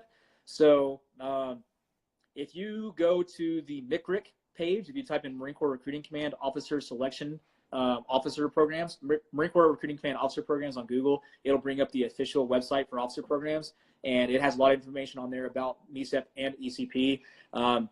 If you need help with this, I am more than willing to shoot you over the right links. There's MAR admins. I know MAR admins are confusing to read because they're in all caps and they look like really weird. But so if you can't decipher all that stuff, let me know. My Instagram tag is on this page. It's a West Texas NM Marine Officer. I'll be happy to shoot you over those links. But no, you do not work with a Marine. You do not work with an OSO. You actually work through your chain of command to submit that package. So one question that was a little bit late or older was this person's a first-generation immigrant, U.S. citizen, but their family is in another country. So what's the likelihood that they can travel to other countries while they're in the Marine Corps? So it depends on what that country is, and so definitely if you have immediate family in different countries, like right now in New Mexico, it should be off limits list. No offense to New Mexicans, but Mexico, the country of Mexico, not the U.S. state of New Mexico, which I have many of my candidates, and I'll see you guys next week. Mexico is off limits right now for any military personnel, so you have to submit a request to go there. You actually have to submit a country request to go to any place, any other country other than the United States, including Canada, Mexico, anywhere you want to go. So if you have immediate family, that's definitely like a more reason to go there than like you just want to go there on vacation or something like that. So pretty good chance, depending on where the country is. Now, if it's like some kind of crazy country where there's like, like people beheading people left and right, it's like a civil war, you're probably not going to be able to go there. But if it's like a remotely safe country and we have clearance to go there, you'll be able to visit them. So you just submit a leave request and a country clearance request and tell them you're going there to visit family, and that stuff will get approved. So once you're in as a platoon commander, you'll be doing those requests for your Marines a lot of times too. So it's pretty common in the Marine Corps to submit those requests for out-of-country travel, and it just requires a little bit of paperwork. It's really not that hard, but like he said, it just depends on what country you're going to and the threat level at that country at the time that you want to travel there. So someone asked, a prior Marine asked, how common are commanding general waivers? I'm assuming maybe you mean MCRIC level waivers or CG level waivers is what the question was about. So I mean, that's going to depend. So if you're applying for MECEP or ECP, there are waivers just like there are on our side. Anything that's going to need a general officer to approve it, you're talking like age waivers, anything like over 30. I mean, general officer level waivers are pretty serious type waivers. So how common are they? It completely depends on what your waiver case is. So for prior enlisted, I would assume that you're probably talking about age or maybe dependents, which that's not even a general level waiver. So I would think it's probably just age. If you have any kind of prior misconduct as an enlisted Marine, those would be hard. If you like had anything other than a good reenlistment code, if you had any kind of NJPs or anything like that while you're in, those could be difficult. But yeah, I think for the most part, you're probably talking about age. And for prior service, those are pretty common as long as you're still in good shape. So if that does not answer your question, you're trying to go somewhere that's different with that, shoot it over and clarify what you're talking about. Yeah, especially if it has to do with a reenlistment code. If it's anything other than an 1 alpha, then that would require a CG waiver. But it depends on specifically what it is. So that's just something a DM message would suffice in. And then another question that came in asking for a female's perspective about what's your experience like at TBS? And I guess I could talk about OCS too. What are some of the challenges that you faced? What advice would you give to a prior Marine considering the officer route? So lots of questions all in one. So first of all, like as a female Marine, I'll just clarify, I don't really see myself as a female Marine. I just honestly see myself as a Marine. I know that's also a slogan, but it's true. I'm just a Marine. It's not something I identify with as a female Marine. I will identify with the fact that I am a small Marine. So that's something that I can definitely answer to. Being short, lightweight at OCS and TBS, it just requires you to prepare ahead of time and get yourself not only mentally ready for the strain that your body's going to go under, but prepare yourself physically for it as well. So if you can train yourself to carrying heavy weight and getting yourself ready to stride out, stretch your legs, and know how to hike without running, I think that's also something very crucial. Small people, which can be females or could be a small male, whatever, they have a hard time with hikes, regardless of if it's at OCS or TBS. OCS is hard because you're sleep deprived, you're hungry, and this is all very new and wearing new gear. You're wearing long sleeves, you're in boots, like the whole thing sucks. So when you get to TBS, though, you're used to it, even though you're going longer miles, but now you're not used to the weight. At OCS, you're hiking with anywhere from 50 to 80 pounds. At TBS, you're hiking with your lightest pack is going to be 80 pounds. And for me, I went up to 135 pounds. I weigh 120 pounds.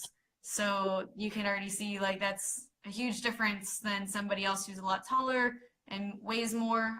So getting your leg strength up there, females in general have a glute hamstring imbalance. So doing exercises to improve your hamstring strength will greatly increase your ability to complete hikes as well as not feel the pain as much. It's also going to prevent injuries at OCS and TBS. So doing that preparation ahead of time is very, very significant. Practicing this by getting on a Stairmaster, getting on the treadmill, putting on a high incline, wearing weighted vests, wearing your boots, and going on hikes with your OST. Those are all things that will really help you out when you're getting ready for officer candidate school as well as the basic school. Now, you do need to keep in mind when you're training for officer candidate school, you want to focus on speed. It's less of hiking endurance that you need at OCS. So like you need to focus on training for a PFT. Once you complete officer candidate school, you need to focus on being able to hike. And that's males too, because a lot of males still struggle with hikes at TBS. So that's going on longer runs, starting to wear a weight vest, starting to wear your boots on a regular basis, and hiking on a weekly basis as well. But these are all things that you should do under the supervision or under the advice of another Marine that's been through it. Don't just go on and throw on like an 80-pound pack and walk for 15 miles. That's asking for injury. That goes with the do something stupid before going to OCS.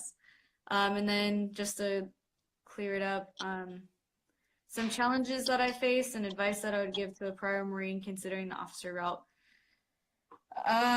That's pretty broad. I think a lot of people can answer that question though and have a lot of good advice for everybody. Some challenges that I specifically faced were obviously related to medical and injuries and reapplying and getting selected again for officer candidate school. But the best advice that I can give, regardless of any of these situations, is understanding what your why is and really, really believing in the fact that you're joining the Marine Corps for the right reasons. If you're joining the Marine Corps for something very superficial, tangible, you're not going to make it through officer candidate school. You're not going to make it through TBS, and you're not going to become a good Marine Corps officer. But if you have a good reason inside your heart about why you want to lead Marines and why you want to join this organization, then it's going to make getting through all of these challenges and roadblocks a lot easier. But that's my tangent. There we go. Carlos Dubon, Captain Dubon is in this thing right now. Look at that. Got freaking runner-up of the OSO of the year. Anybody out in Orange County, your OSO is present. So zipper face emoji. What we got? Let's see. Ivan Duran. I put him in. He's an aviator, currently in flight school, New Mexico State University grad. Absolute stud. Shout out to you, man. Been a while since I've seen you. I'll be on New Mexico State next week. I'll see if that memorial they're putting up for you is how that thing's doing. All right, what'd you get? Go ahead. No, you go ahead. Ladies first. Very well. So someone was asking about PT structure at TBS. So I just talked about TBS for a little bit, but do you want to cover like how PT is structured at TBS? Is it like very strict, or is it more individual based? Oh man, so it's been a while since I was at TBS. When I was at TBS, it was completely like individual based. We like did organized PT maybe 10 times in 6 months. Like, was that how it was for you, or did you guys actually have to like work out? So we did just a few workouts, but it was more SPC directed. And I know from talking to my second lieutenants that are there now that, again, it's very much left up to the SPC. The SPC is given a block of time to do with whatever he wants or she. So some SPCs are taking their platoons on remedial hikes or conditioning hikes. Other SPCs are doing tactical athlete HIT Metcon style workouts. And then other SPCs are taking them to the gym. And then I know that it's just also dependent on the training cycle and where they're at. So like if you guys are about to go do the double O course for SCORE, your SPC might get you some time on the O course. But it is definitely going to be a little bit more organized than it was when the two of us went through, whereas it was just on your own, like, good luck, stay in shape. And now they're making it a little bit more bonding and physical fitness oriented. You get in a very unique shape at TBS. You're not really ready to go to Virginia Beach and show off your washboard abs. You just get very good at living out in the field for a week at a time and carrying a lot of weight on your back and eating a lot of Chinese food and Buffalo Wild Wings, because by the time you get off at night, the last thing you want to do is exercise. So yeah, you get in a very unique shape at TBS, and it's not really what you're completely different than what you're doing at OCS. So yeah, I mean the PT regimen at TBS, I guess it's going to fluctuate. It's probably going to very much depend on the commanding officer at TBS. When I was there, we just kind of did I would try to go to the gym at least once a week, so I didn't feel like a complete piece of crap. But yeah, I mean you always like, oh yeah, I'm gonna go to the gym tonight, and then you got off like 3 hours later than what you thought, and you're like, let's just go to B-dubs and drink beer. So. Yep, that's just kind of how it goes. So this is a good question that I'm seeing pop up right now. It might be out of order, but Matt B, because I'm an AWG, I assume that means Asian white girl. I'm just kidding. I know it means average white guy. Because I'm an average white guy, I'm in opposition to get selected. No, we do not care what your gender or your race does not matter whatsoever on a selection board. So no, it does not matter at all. We pick the best of the best. Females do compete against other females because they go to a female platoon at OCS. It has nothing to do with them being graded differently. It's just because at OCS, you're segregated based on gender. There's a female squad bay, there's a male squad bay. So females only compete with other females on selection boards. But diversity has nothing to do with that whatsoever. Talking about your like ethnic background doesn't matter whatsoever. It's going to come down to your performance and how good of a candidate you are. Okay. Oh, Rand, you're going to be a Cobra pilot. I didn't know that. Why didn't you text me that, bro? That's awesome. Cobra pilot. One of my best friends flies Cobras out in Hawaii. So that's good to go. Awesome. Looking at 92-day reserve program in combination with PLC, opinions on that as a whole. Do they even still do I'm sure they do the 92-day reserve program still. I mean, that's a really weird, interesting program. So Kyle, I don't know, man. It would matter if you are like a high school student and you're considering the reserves. Then, I mean, kind of like my same answer to the guy earlier. Like, the enlisted side, I think you should go in the enlisted side if you truly want to be an enlisted Marine. If your aspirations are already to be a Marine officer prior to going to boot camp, unless like you really need help getting in physical shape, or you're like really lacking the motivation and you need a drill instructor to tear into you for 13 weeks to like, you know, put some maturity down your throats before you have the, you know, the character or whatever it takes to you know, put in a package for an officer, then I think it's kind of a waste of time. If you're already thinking officer and you know what the requirements are, I recommend you talk to an OSO. I mean, why go through like a year of enlisted training? You're talking boot camp, Marine combat training, MOS school, probably in that time frame. Even if regardless if you go in after high school, or if you're already in, or if you're already out of high school, you're gonna have to put off college for at least a semester, probably 2, to do all that stuff. So it's, I mean, yeah, like if you go on a selection board as a reserve Marine, do you have a better chance of getting selected? Absolutely. Do you have to? No. So I would work with an OSO first. And like if you're just straight up not competitive and your OSO recommends that as a way to make yourself more competitive, then maybe look at doing it. But if you're already thinking officer, why not just start the officer process now? That's what we're here for. That's why we have pool programs. That's why we're here to help you prepare for OCS and get on a selection board. So yeah, just talk to an OSO, man. That's what I would do. Even if you're a high school senior. I talk to high schoolers every once in a while. So it's not too early to look into the PLC program and how it works. There actually is a minimum GPA. The minimum GPA is 2.0. Once completed with OCS, will Marines pay to move a dependent to TBS? Yes, they will. Mrs. Osborne with 3 E's on the end. Yes, Mrs. Osborne, they will pay for your move to the basic school, and they will also pay for your housing while your spouse is at OCS, assuming that you guys are married while he or she is there. If you get dropped, is it likely to get reselected? It depends on what you get dropped for. If you get dropped for medical, then you pretty much have a ticket to go back. If you get dropped for integrity, like lie, cheat, is still about anything, you're cheating on a test or something like that, you're stealing cookies from the chow hall, no, probably not. If you quit at OCS, if you drop on request, then no, probably not.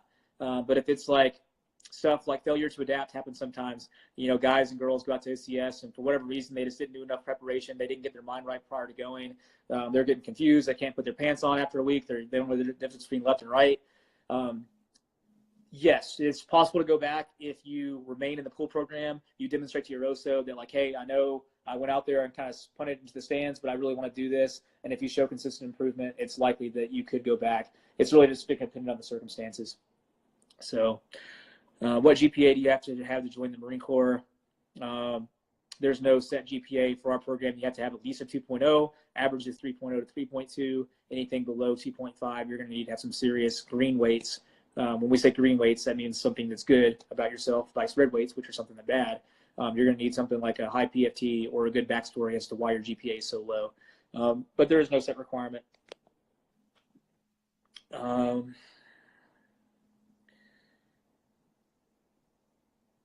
Ivan Duran has a thug rat. Yes, he is. Ivan Duran was one of the first lieutenants I think I can actually take credit for. Not that I'm not taking credit for him because it was all him, but he was one of the first. Actually, I think my first time going to college campus, I met Ivan Duran in the coffee shop at New Mexico State University, and worked with him for about a year. And seeing him commission was definitely awesome. I'm a big fan of Mr. Ivan Duran, Lieutenant Ivan Duran. He should probably be a first lieutenant here pretty soon. Actually, probably what? March? Yeah, I think March. Definitely March. How do I join my OSO's pool program? Should I already be at a class 2 PFT before trying to join pool? No. Just go talk to the OSO. I never turn anybody away from joining the pool program. So, yeah, you need to talk to your OSO and find out when their workouts are. Every OSO does things differently. For me, my kids do workouts on Tuesdays and Thursday mornings. For my Texas Tech kids, I work out with them.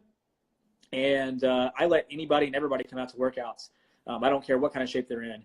And as long as they're putting out and they're going to show up, they're more than welcome to come out. I've got some guys that have already gone through OCS, some guys that are selected to go to OCS, some guys and girls. When I say guys, when I say kids, I'm just talking everybody in general. Yeah, I mean, everybody's at different levels, and I never turn anybody away. So, yeah, you are more welcome to participate in that at all. Most OSOs do a pool function one Saturday a month. We'll go do a hike. We'll go do an obstacle course.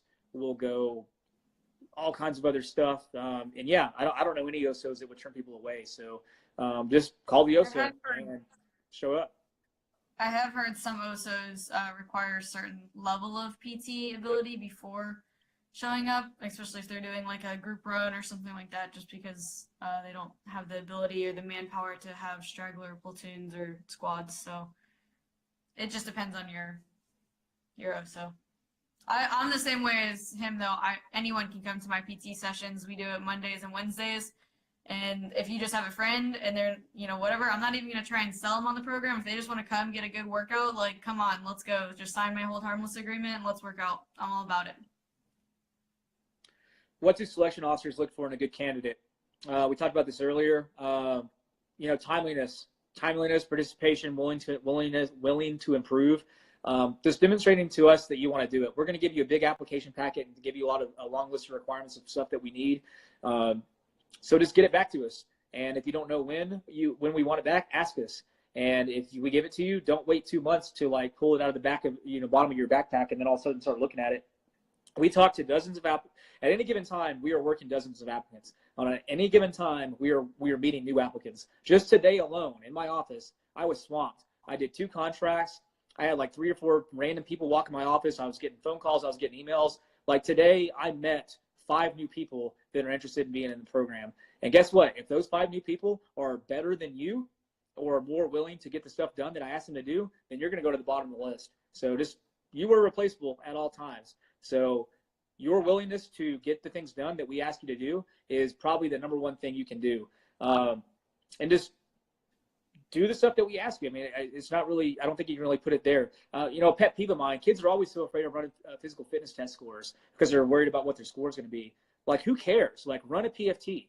You should try to run at least one a month to track your improvement and things like that. A lot of times guys or girls, they want to run one PFT right before the selection board, and that's all they want to do. The selection board is going to see that, and they're going to take that one PFT with a grain of salt because you have no history of doing physical fitness tests on there. So don't be ashamed. Don't be bashful. Come out, always be willing to demonstrate that you want to do this. And it's going to be some things that might be uncomfortable. If you know you suck at pull-ups and you're afraid to embarrass yourself in front of an OSO or whatever, why? We're here to help you get better. So, just do the things we ask you to do and stand out as being somebody who's demonstrating they really want to do this and that you have the heart and character to be a Marine officer. Because that's why the Marine Corps pays us to do this. So that's why the Marine Corps has officer selection officers. They put 74 of us all across the country to go out there and find young men and women that have what it takes to go forward and lead, future Marines. So there's a lot more that's important to that other than just physical fitness. We're trying to look for that heart and dedication. And that can be done by doing what we tell you to do. And if you have questions, just ask us. So someone was asking, kind of in relation to that, is what are some tips for dealing with unsupportive family members? So I would say the number one thing, a lot of family members do not know anything about the military. A lot of Americans in general don't know anything about the military. You guys probably heard that stat that right now, less than 1% of the country is serving in the military. So most people just have no idea what they're talking about or what they think they're talking about when it comes to the military. So the first thing that I always tell my undergraduates specifically is make sure your family understands the difference between the officer and enlisted side. Once again, not to demean the enlisted side, saying the enlisted side is like a bad option. But most parents these days want their kids to go to college and graduate with a degree. And if you call your mom on the weekend and say, hey mom, I just want, I talked to the Marines today, she's probably going to flip out. She thinks all of a sudden you're trying to drop out of school. When you explain to them that this is a college program to where you have to get your degree before you can do anything, that's a pretty good way to start dealing with parents. If they're just straight up against military service whatsoever, talk to them about the things that you talk with your OSO about, why do you want to be a Marine? And at the end of the day, you're a grown adult, and family support is very important. So I'm not trying to tell you to go against your best wishes of your family, but regardless if somebody's pro-military, anti-military, I can't fathom how somebody would be against the core values of the Marine Corps: honor, courage, commitment, character, integrity. That's the things that we're about. So even if you're pro-military or against the military, we're about you being a good person. one of the missions of the Marine Corps is to return quality citizens back to the public. So that means that, like, if somebody joins the Marine Corps and they go back to the civilian world and they're worse off than when we found them and they end up becoming like a piece of crap in the civilian world, that's the Marine Corps' fault. That's officers' fault.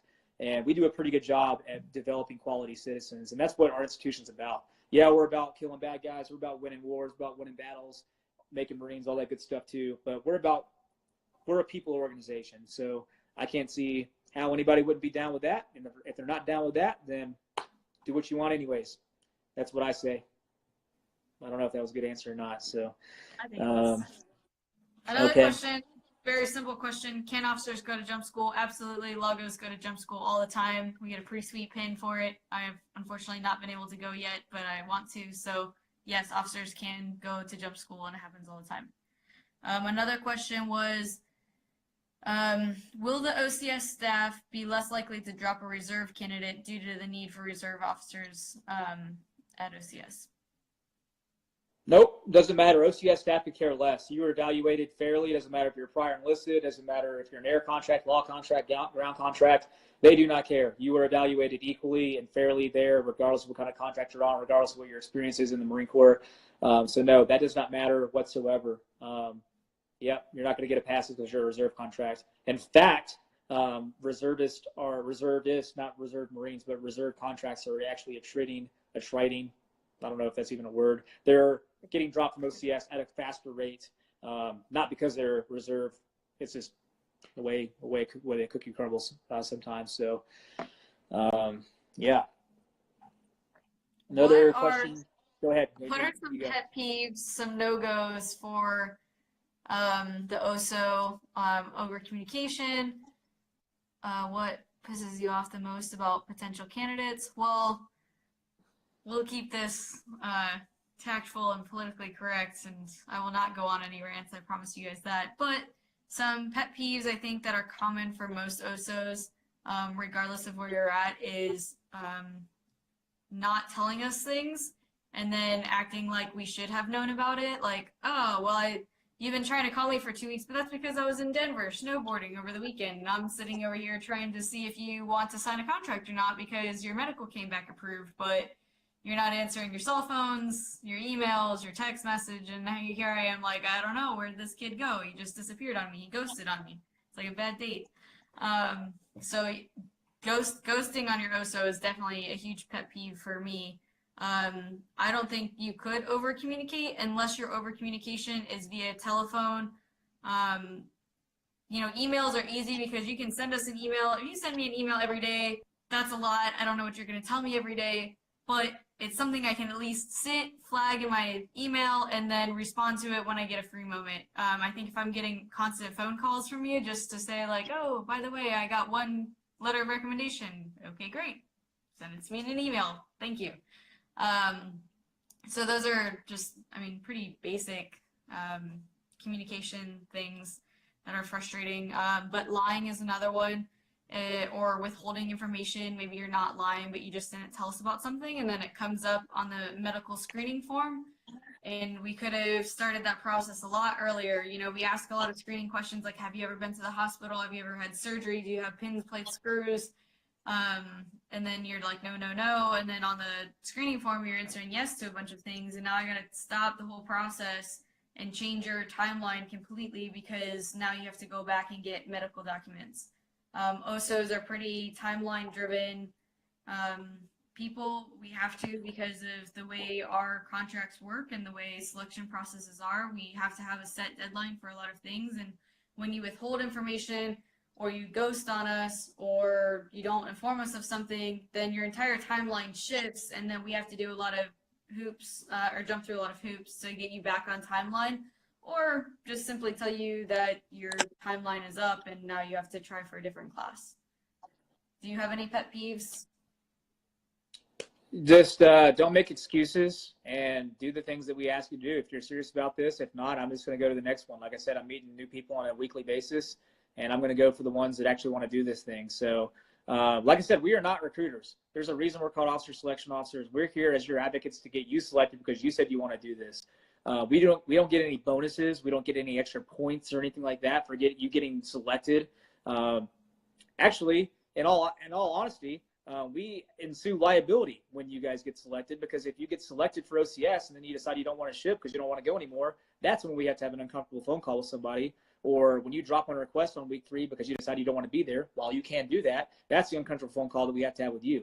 So actually, you getting selected to go to OCS is a reflection of us, because when you go on a selection board, we're putting our name behind you, and we're saying, hey, this guy needs to go to OCS. This girl needs to go to OCS. So like, we are putting our name on the line, trying to represent you. So if you want to do this, then you need to, kind of see the thing through. Once again, if you want to drop on a request, hey, by all means. I'm not going to talk you off the ledge. I only want people that want to leave Marines in the first place.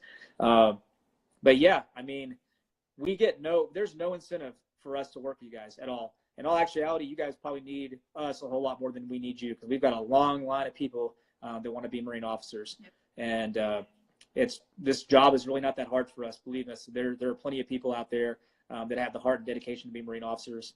And in all actuality, the Marine Corps does not really need officers right now. Everybody thinks because we got Donald Trump as president, the military is going to grow. In all actuality, it's actually shrank from last year. So we do not have a huge need for officers right now. So if you want to do this, you have got to demonstrate to us that you want to do it, and you can do that by doing the things we tell you to do, and by continuing to make improvements at all times.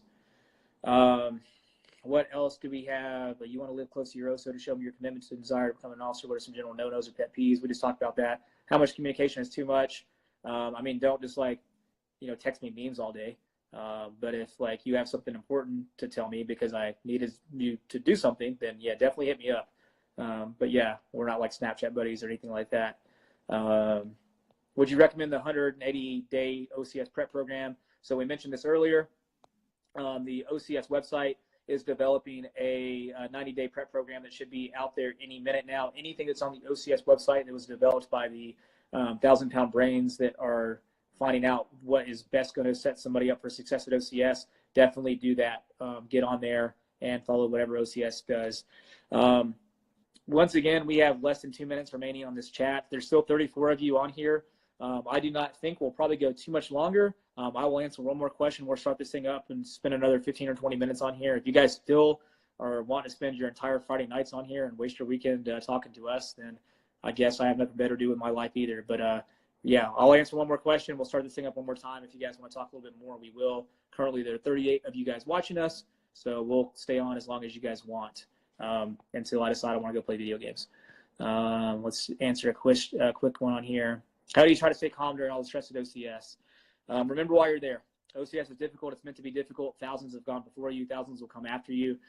It's important that while you're there, you realize it's not personal. It's all business. The drill instructors are there trying to mold you into becoming a Marine Corps officer. They could care less about your personal background. They're looking for heart, dedication, integrity, honor, courage, commitment. So the best way to remain stressful is remember why you came into an officer selections office in the first place. Think about all those people back home that know you went to OCS, your family. Think about everybody that your family told that they were going. Hey, my baby girl, my baby boy is about to become a Marine officer. Think about if you come home, the shame that you're going to have to face off from all the people that know you're out in OCS, and then you're going to be able to tell them that you didn't have what it takes to do it. So I know it's not for everybody, but I don't know, that got me through the stress. I wasn't about to come home and tell my dad that I wasn't able to make it at OCS. So see it through. And you can see it through if you go in there with the right mentality and you prepare correctly.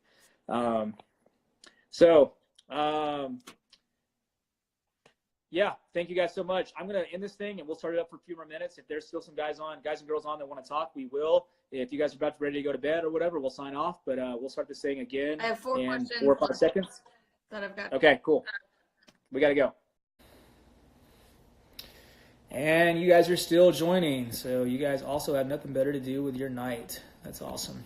I see quite a few of my kids in here. What's up, Eddie, Franco, Swainston? That's awesome. We're out in Rutgers now, man. Good friend of mine, Captain Neil Amato, covers Rutgers. Hit him up. If you need his contact, let me know. Good friend of mine, also a combat engineer. He will help you out. A great live session. Thank you so much. I appreciate you guys joining. I have not done one of these before. Yeah, I appreciate you guys coming in. Val, send another request or whatever you got to do to get back in here. I'm not very good with, here we go. I'm going to add you. Okay, so as of right now, we got 22 of you guys in here. Thank you, Heidi. I appreciate that. And thank you for your help during the pull-up bar challenge yesterday. Even though you counted 25 pull-ups for a kid who probably would have done 5 and made me give away a gym bag, which I don't have anymore. So to counteract that mistake, you're going to have to do pull-ups by the end of the month. Oh, it's good. Hey, you're the one we met. I guess MW Door. You were the must. We went to the freaking Globe and Laurel. I bought you guys a beer. Yeah, I vaguely remember you. I remember you had probably had a high and tight haircut, and you were at TBS. So that's awesome. Yeah, I do remember that night. Good times. Is it normal to get medical waivers? Depends on what the medical waivers are for. Depends on why you need a medical waiver. Kind of depends. Hoorah to the Globe and Laurel. If you guys are out in the Quantico area and you want to see a pretty cool little establishment, the Globe and Laurel's in Stafford. It's owned by a prior Marine major. Tons of Marine Corps memorabilia all over the walls. Food's decent, pretty good beer and everything like that. But yeah, there's always a bunch of old Marine officers and sergeant majors hanging out in there and stuff like that. So yeah, stop by the Globe and Laurel in Stafford, Virginia if you're out in OCS. I know you have some questions written down. I'm just going to read the ones that are popping up the screen right now. How's the recruitment for Marine officers and Marines, and are the Marines in need for more officers?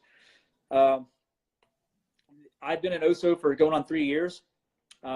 My first year is actually when the need for officers was the highest. It's actually gone down in the last 2 years. So we don't have a huge need. To give you guys a little bit of perspective, we have about 180,000 Marines total and only 19,000 officers. So we don't really need a ton of Marines at all. And I think every year, what we're doing around 1,800 a year, sessions-wise. Is that what you recall from the thing we saw about a month ago? Yeah, so we have, give or take, about 1,800 officers a year coming to the Marine Corps. And that's through all commissioning sources. That's Naval Academy, ROTC, OCC, PLC, prior enlisted programs, 1,800 a year. So that's really not that much when you consider, the whole country. So no, we don't really have a huge need for officers right now. All right, we got 25 of you guys. So I'll tell you what, I'm going to look at my watch, and it is 2,200 in Lubbock, Texas, which means it's 2,300 on the East Coast, which means it's approaching midnight. Let's shoot for a half an hour cutoff time so that we're not on here all night because it's the weekend, and you guys got to go do weekend things. And while preparing for OCS is important, also having fun is important. That's what I live for.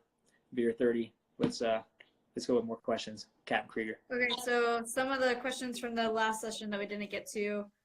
First one was about peer evaluations at officer candidate school. How bad do they hurt you? How do you overcome them? How do you handle them?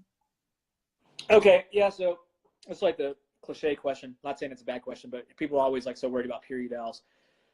So for those of you guys that are not aware, peer evaluations. While you're at OCS, you have to do peer evaluations where essentially you have to rank everybody in your squad. Typically you have around 15 candidates in your squad. You got to rank them all number 1 through 15. Somebody's got to be 15 to 15, and you have to put reasonings of why you rank them in certain places. Honestly, peer evaluations are not that big of a deal at OCS. They're just getting you used to learning how to evaluate Marines, because you're going to have to do that in the fleet too. Now, it's very awkward to evaluate your peers, especially ones that are going through the exact same thing that you are in a stressful environment at OCS. Peer evaluations do not affect your grade whatsoever. The only thing that peer evaluations would potentially do is maybe expose some kind of character flaws. Like if you're, an awful human being that's cheating every time the staff's back is turned, and then your peers expose you because they know that the staff has not seen it, and then they read your peer evaluations and all of a sudden find out that you're cheating on all the tests. That's when peer evaluations can become a big deal. But just because you're unpopular, because you're socially awkward or something like that, that's not going to affect anything major at OCS. I don't know. I mean, the good dude factor is very important. That's how the Marine Corps operates, is the good dude factor. And I guess good chick factor, or whatever you want to call it. Just be a dependable, good person. Be the kind of person that you want to be around. So be willing to help people out. If people need help, be willing to help them out. I just kind of say be a bro. Be funny. Have a sense of humor. Don't be that guy that's all about for himself and you never want to step outside of line. And you're just always just that perfect human being. Be willing to be friendly. Be a normal human being. So I don't know how you get better at that. I think it's just a natural thing. You just be charismatic. Be that person that's willing to be dependable and help people, and that will be fine. Who really cares what people think about you? Don't do it in a awkward, forced way. Just be genuine. Just be a genuine good person, and everybody will like you. And that's true inside the Marine Corps and out, I think. Mm-hmm. I'd agree. The next question should be quick. How far back do we look at for medical?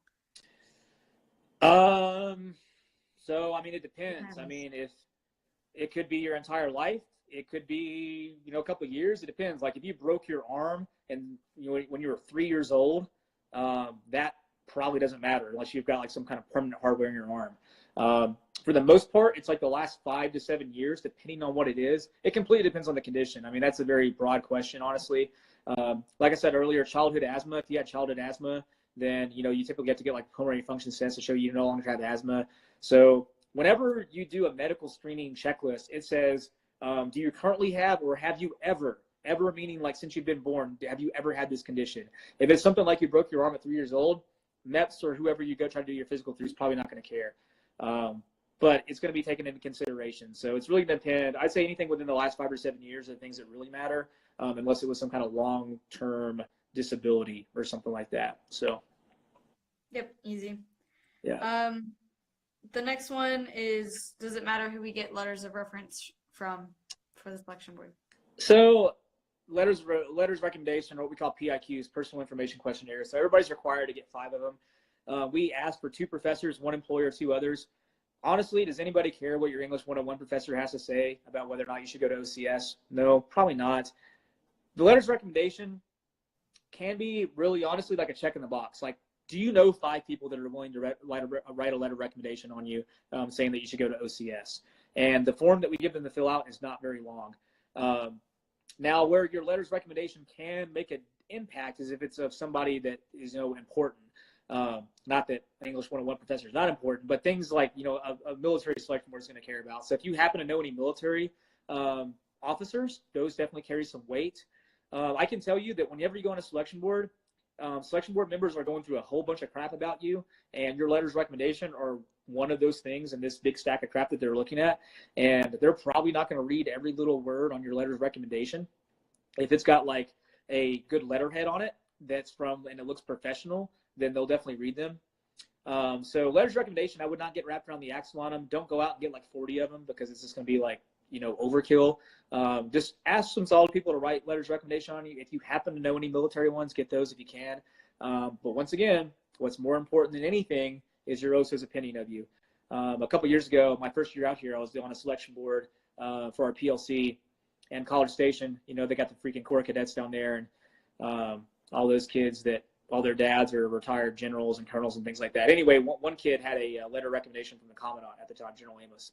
So probably not going to disagree with the commandant. However, the OSO or eval is definitely almost weighted a little bit more than even the commandant's letter of recommendation, because we see that kid on a daily basis and the commandant does not. So, yeah, don't get too wrapped around the axle on letters of recommendation. Get some good ones if you can. But once again, your OSO's letter of recommendation is the most important. Next up, is it awkward or unusual for family members to meet with the OSO during the decision period, or how the family member wants to be involved with the OSO, assuming parents? How often? Is that what it was again? Sorry, it was like, is that normal? Is that okay? Yeah, it's absolutely okay. I'm all about talking to family. I mean, on the enlisted side, enlisted recruiters talk to families all the time because most of the time their students, their applicants are, high school seniors and things like that. I've talked to parents on the OSO side. It's not very common because a lot of times, like, the parents are not where the kid is going to college, especially here in Lubbock at Texas Tech. But I've talked to parents, and I'm more than happy to do so. I tell everybody when I give them the packet of information when they come into after they leave my office for the first time. They have my cell phone number on there. I tell them to text me if they have any questions. I always tell them if your parents have any questions, if your friends have any questions, if you got a girlfriend or boyfriend or something like that, they have any questions, tell them to call me. I'm more than happy to answer any questions. So is it common? I don't know. Somewhat, but we will never say no. We're happy to answer questions for anybody. So yeah. That I have had a couple of younger college students bring their parents in for signing the contract. Even though they're 18 years old, they still wanted their parents there. That's normal too. Just let your OSO know if that's what you're planning on doing, so that way they're prepared for it.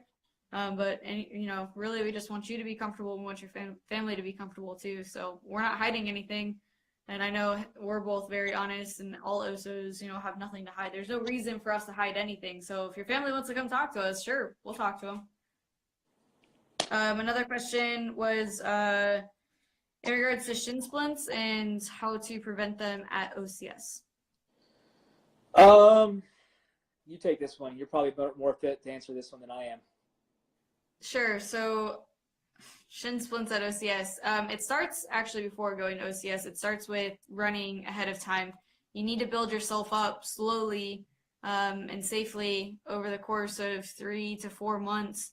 The average at this conference that we went to a couple months ago back in December, they're running 15 miles per week at officer candidate school.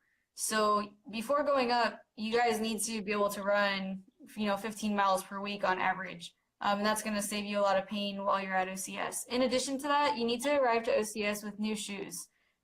New being like worn maybe like 2-3 times. And that's going to last you over the course of officer candidate school. The amount of miles that you put on your shoes at OCS is going to be significant, and you don't want to buy new shoes in the middle of OCS on a live-out period. Another thing that you can do is in the squad base, they're going to have physical therapy, bands, foam rollers, biofreeze, stretching straps, everything under the sun. I did a video with the OCS blog about that over Thanksgiving break. So go back through the archives and look up that video. That'll really help you out when you're at officer candidate school. And then finally, I'll stress, don't worry about going to medical. There's a athletic trainer that you can see every morning without getting hit on, or, not hit on, but like a negative ding on your record for like going to medical or something. So that athletic trainer, he'll be able to help you out, stretch you, tape you up, put ice on your shin, whatever it is, and really take care of you. Do not be afraid to go to medical while you're at officer candidate school. That's pretty much the short version of it. And then I know we're cutting it close, but one of the questions was, we've talked about it a lot, but it keeps coming up, so I think it's worth it to go over it again, is talking about the enlisted experience before going to officer candidate school. Do you think it's necessary to become an enlisted Marine first before becoming an officer? No. Do you think it's worth going through the reserve program? Like I said, I've said this will be the third time saying it tonight. If you are enlisting, if you want to enlist in the Marine Corps, it needs to be because you want to be an enlisted Marine. If your aspirations before you even go into the enlisted side is to become an officer, then why do it in the first place? Like, try the officer side. If it doesn't work out for you, then enlist or whatever. But no, I'm not a prior enlisted Marine. Captain Krygier is not a prior enlisted Marine. I am not saying I'm the poster boy Marine officer, the best Marine officer that's ever walked the earth. But I was pretty successful as a second lieutenant, brand new to the fleet. Whenever I picked up my platoon, they had all just got back from Afghanistan. They had Purple Hearts. They had combat action ribbons. I was standing there as a baby-faced 23-year-old second lieutenant, checking in as a platoon commander, and they could care less because Marines want a leader. They want somebody that's going to take care of them, look out for their welfare, and somebody they can depend upon. So while it might take a little bit of time for you to build the credibility with you not being enlisted, that's what your staff NCO is for. My first platoon sergeant, Staff Sergeant Satterfield, now currently Garrison Sergeant Satterfield, made me look like a rock star, took care of me, mentored me, and made me into truly the platoon commander I needed to be. So your Marines do not care. Some of the best officers I've ever worked for were prior enlisted, and the worst officers I've ever worked for were prior enlisted. Like, hands down, the worst officer I've ever worked for was prior enlisted. And every Marine would have said that. So just because you're prior enlisted does not mean you're going to make a good officer. Being an officer is about being a good dude, being a good chick, about being a good, dependable person that's ready to lead, train, and mentor Marines. So is enlisting, hey, if you want to enlist, go for it. But I don't think it's necessary whatsoever. And both Captain Krygier and I are examples of that. And Captain Dubon in here, best Marine I've ever came across was an officer straight from college. I'm prior enlisted and can say it does not matter. So C.A. Dubon in there, follow him. He is the officer selection officer in Orange County. Great friend of mine. The guy's been in the Marine Corps a long time. Prior staff sergeant, I think that's right. He was actually a drill instructor and an OCS sergeant instructor, and now he is an officer selection officer out in Orange County. This guy's got a lot of time in the Marine Corps. So if he's telling you the best officer he's ever had was not from college and he's a prior drill instructor, take that. I mean, you can't get much better than that. So shout out to Carlos Dubon, Captain Dubon, for that little tidbit he added there. Man, you need to do one of these. You'd be awesome at this. He's I mean, you couldn't find a better fit for an OSO than him.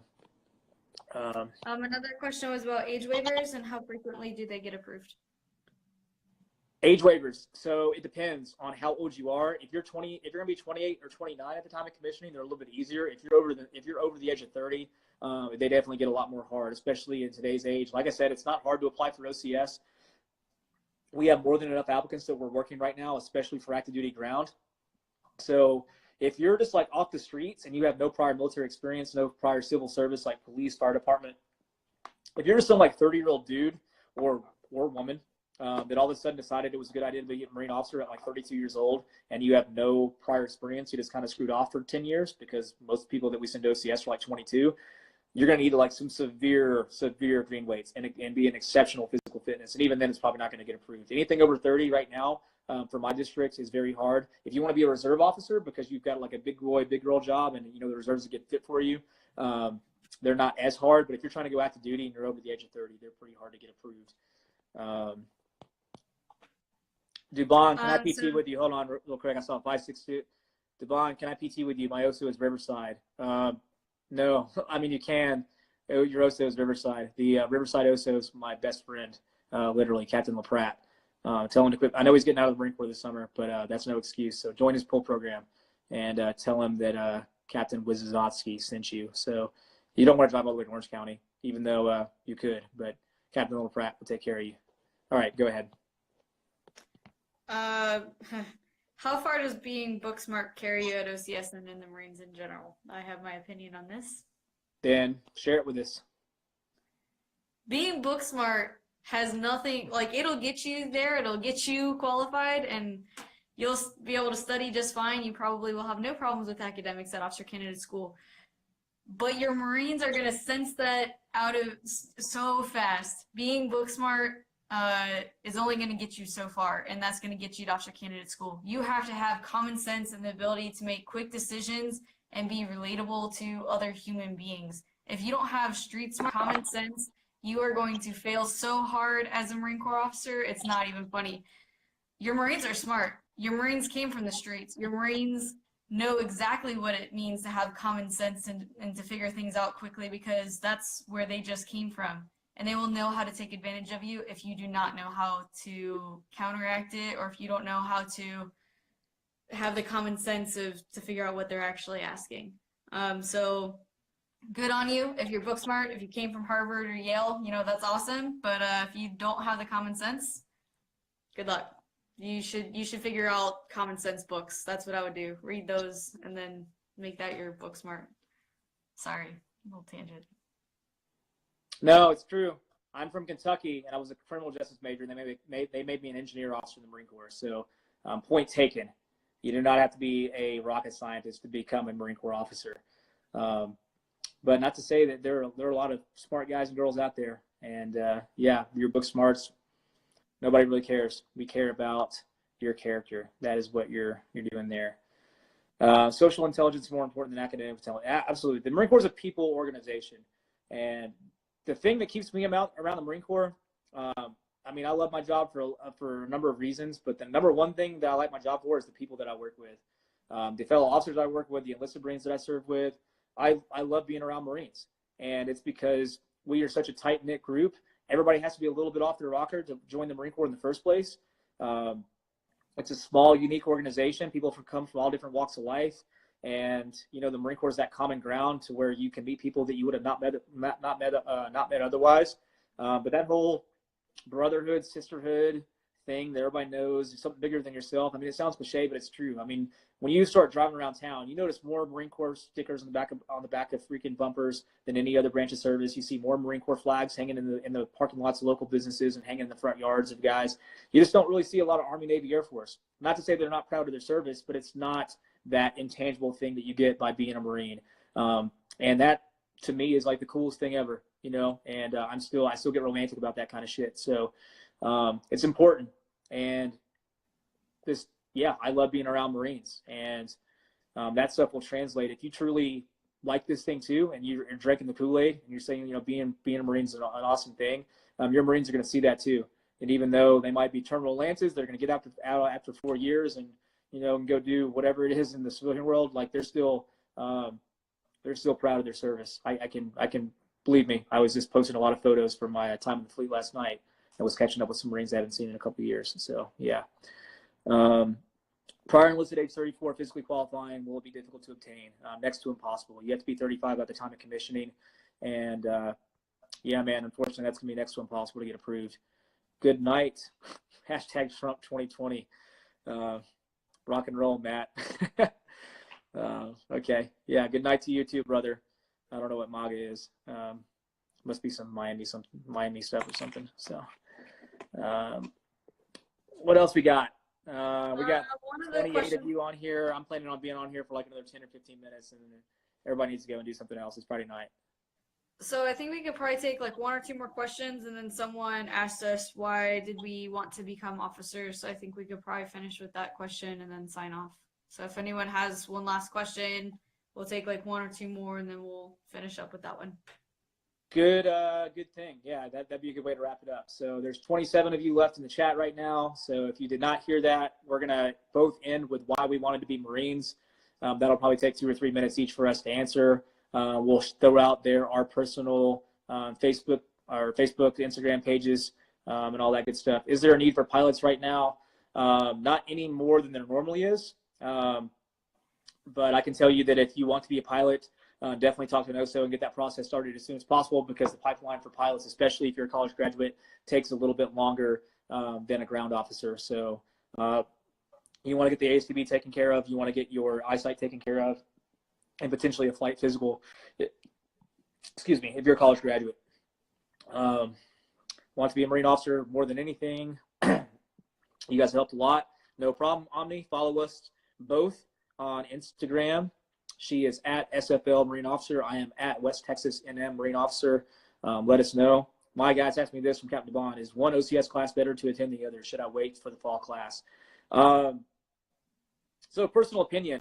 I personally like the fall class the best for the OCC, just because of the time of year, especially for guys graduating in May. If you guys are college seniors graduating in May, I mean, I have a lot of guys and girls that want to go to OCS in the summertime frame as soon as they get done with May. And I'm like, hey, man, let's take a step back. Let's think about this. So you want to walk across the stage on May 15th, and then 10 days later, you want to get in your car and you want to drive across the country to Quantico, Virginia, and start your Marine Corps career. That's a lot of stuff happening all at once. So I know you're eager to get this thing started. I would say pump the brakes a little bit. What about graduating in May, taking the summer off, continuing to work on your physical fitness, enjoy yourself a little bit now as a fresh college graduate, go on a selection board in July, and then go to OCS in the fall.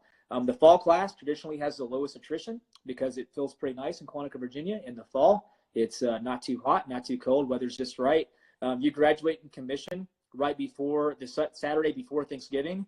So even though you do go directly to TBS, your TBS class does not start until the beginning of January. So you got about a month and a half where you're kind of hanging out, just getting little paperwork things taken care of. You go on Thanksgiving break, you get to go home for that. You get to go home for Christmas and New Year's, and then you actually start TBS in January. With the with the summer and winter class, you start TBS like the next day. So those things, not bad. It's just very quick. So I would say there's not one class that's better than another, but I would always try to go over the personal timeline of all the applicants that I have and let them look at the big picture of things and think about what's going to make the most sense. And also, when are you going to be able to go and be the most prepared?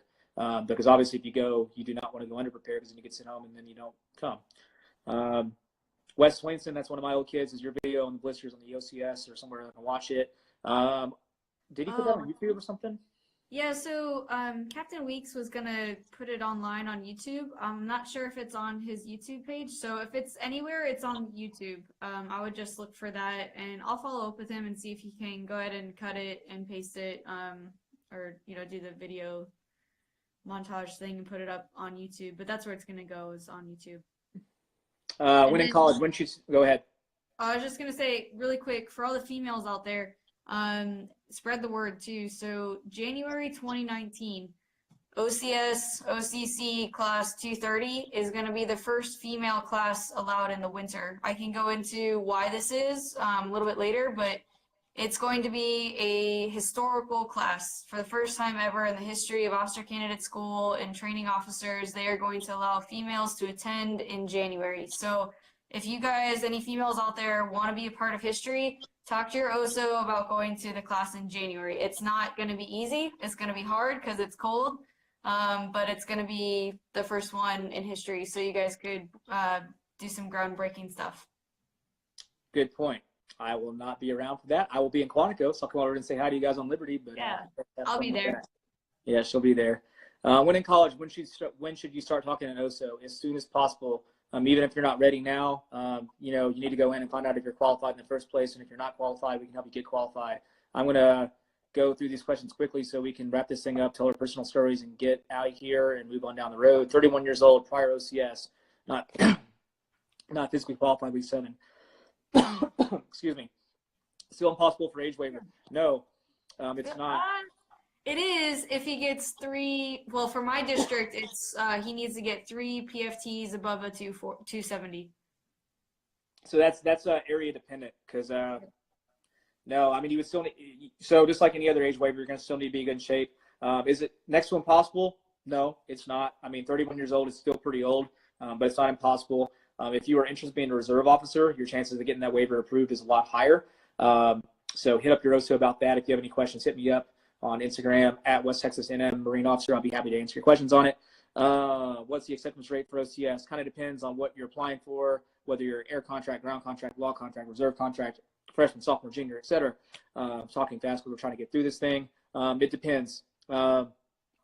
It's completely relative to what class you're applying for. I can tell you that if you really want to go to OCS and you demonstrate that you want to go to OCS, we will get you accepted. It might not be on your first look, but we will get you there if you demonstrate to us.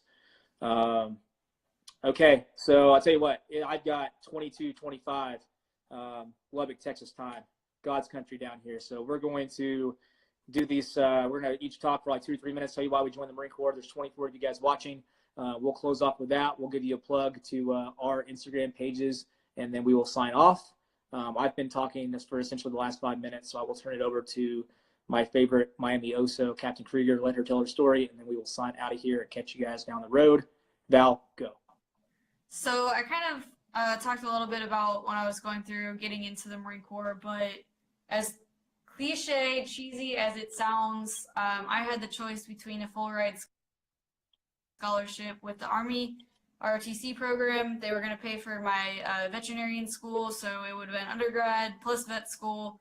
I had a very good opportunity ahead of me, but when I saw the Army's course of action and how it would have been in the Army, I would have just been a specialist wearing an Army uniform, doing my special job, and nothing to really do with defending my nation aside from the support that I was giving it. And when somebody would walk up to me and I know that they were going to say, "Thank you for your service," how would I really feel? Would I really feel like I did anything to serve my nation?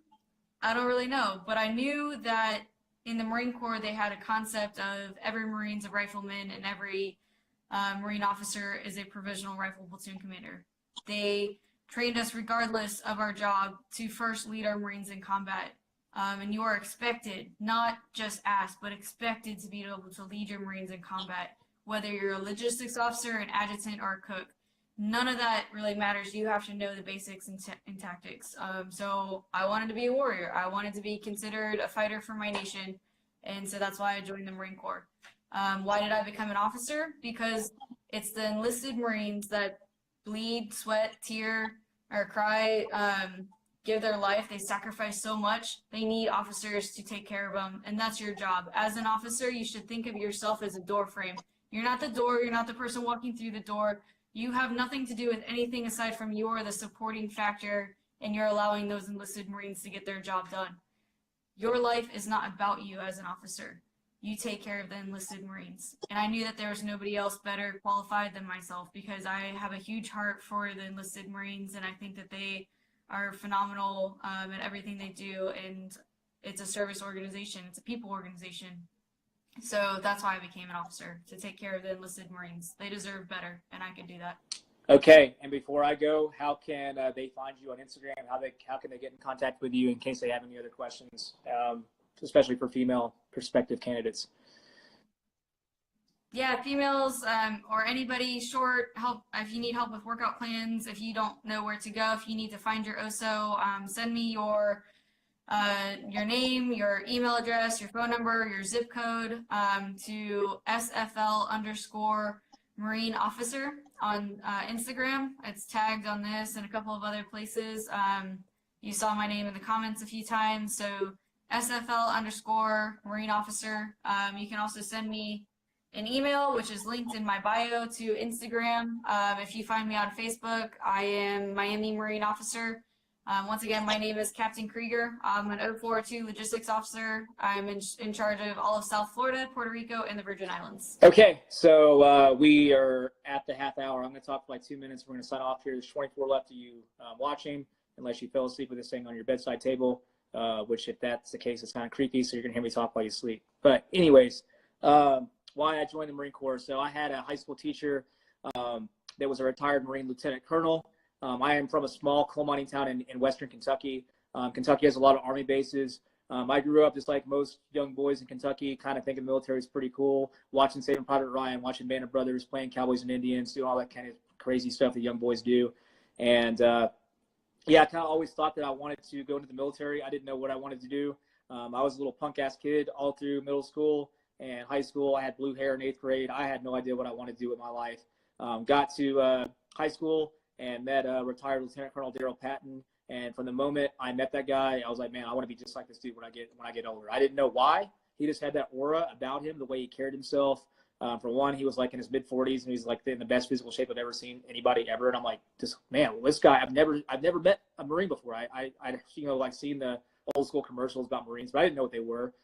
So just the way that guy carried himself, it just took me by like I was amazed, So I got pretty close with him, and decided that definitely I just got that Marine Corps fever, and I decided that it's what I wanted to do. I did not know the difference between the enlisted and officer side. I never had any desire whatsoever to go to college. Thought I was too dumb to go to college, but started talking to him a little bit more and more. He actually did the PLC program back in the 70s at a school in Ohio. The program has not changed really since its inception, since like the 1950s. So he did the 2 6-week program. He started telling me about that. I applied for an ROTC scholarship, did not get it because I screwed off way too much in high school.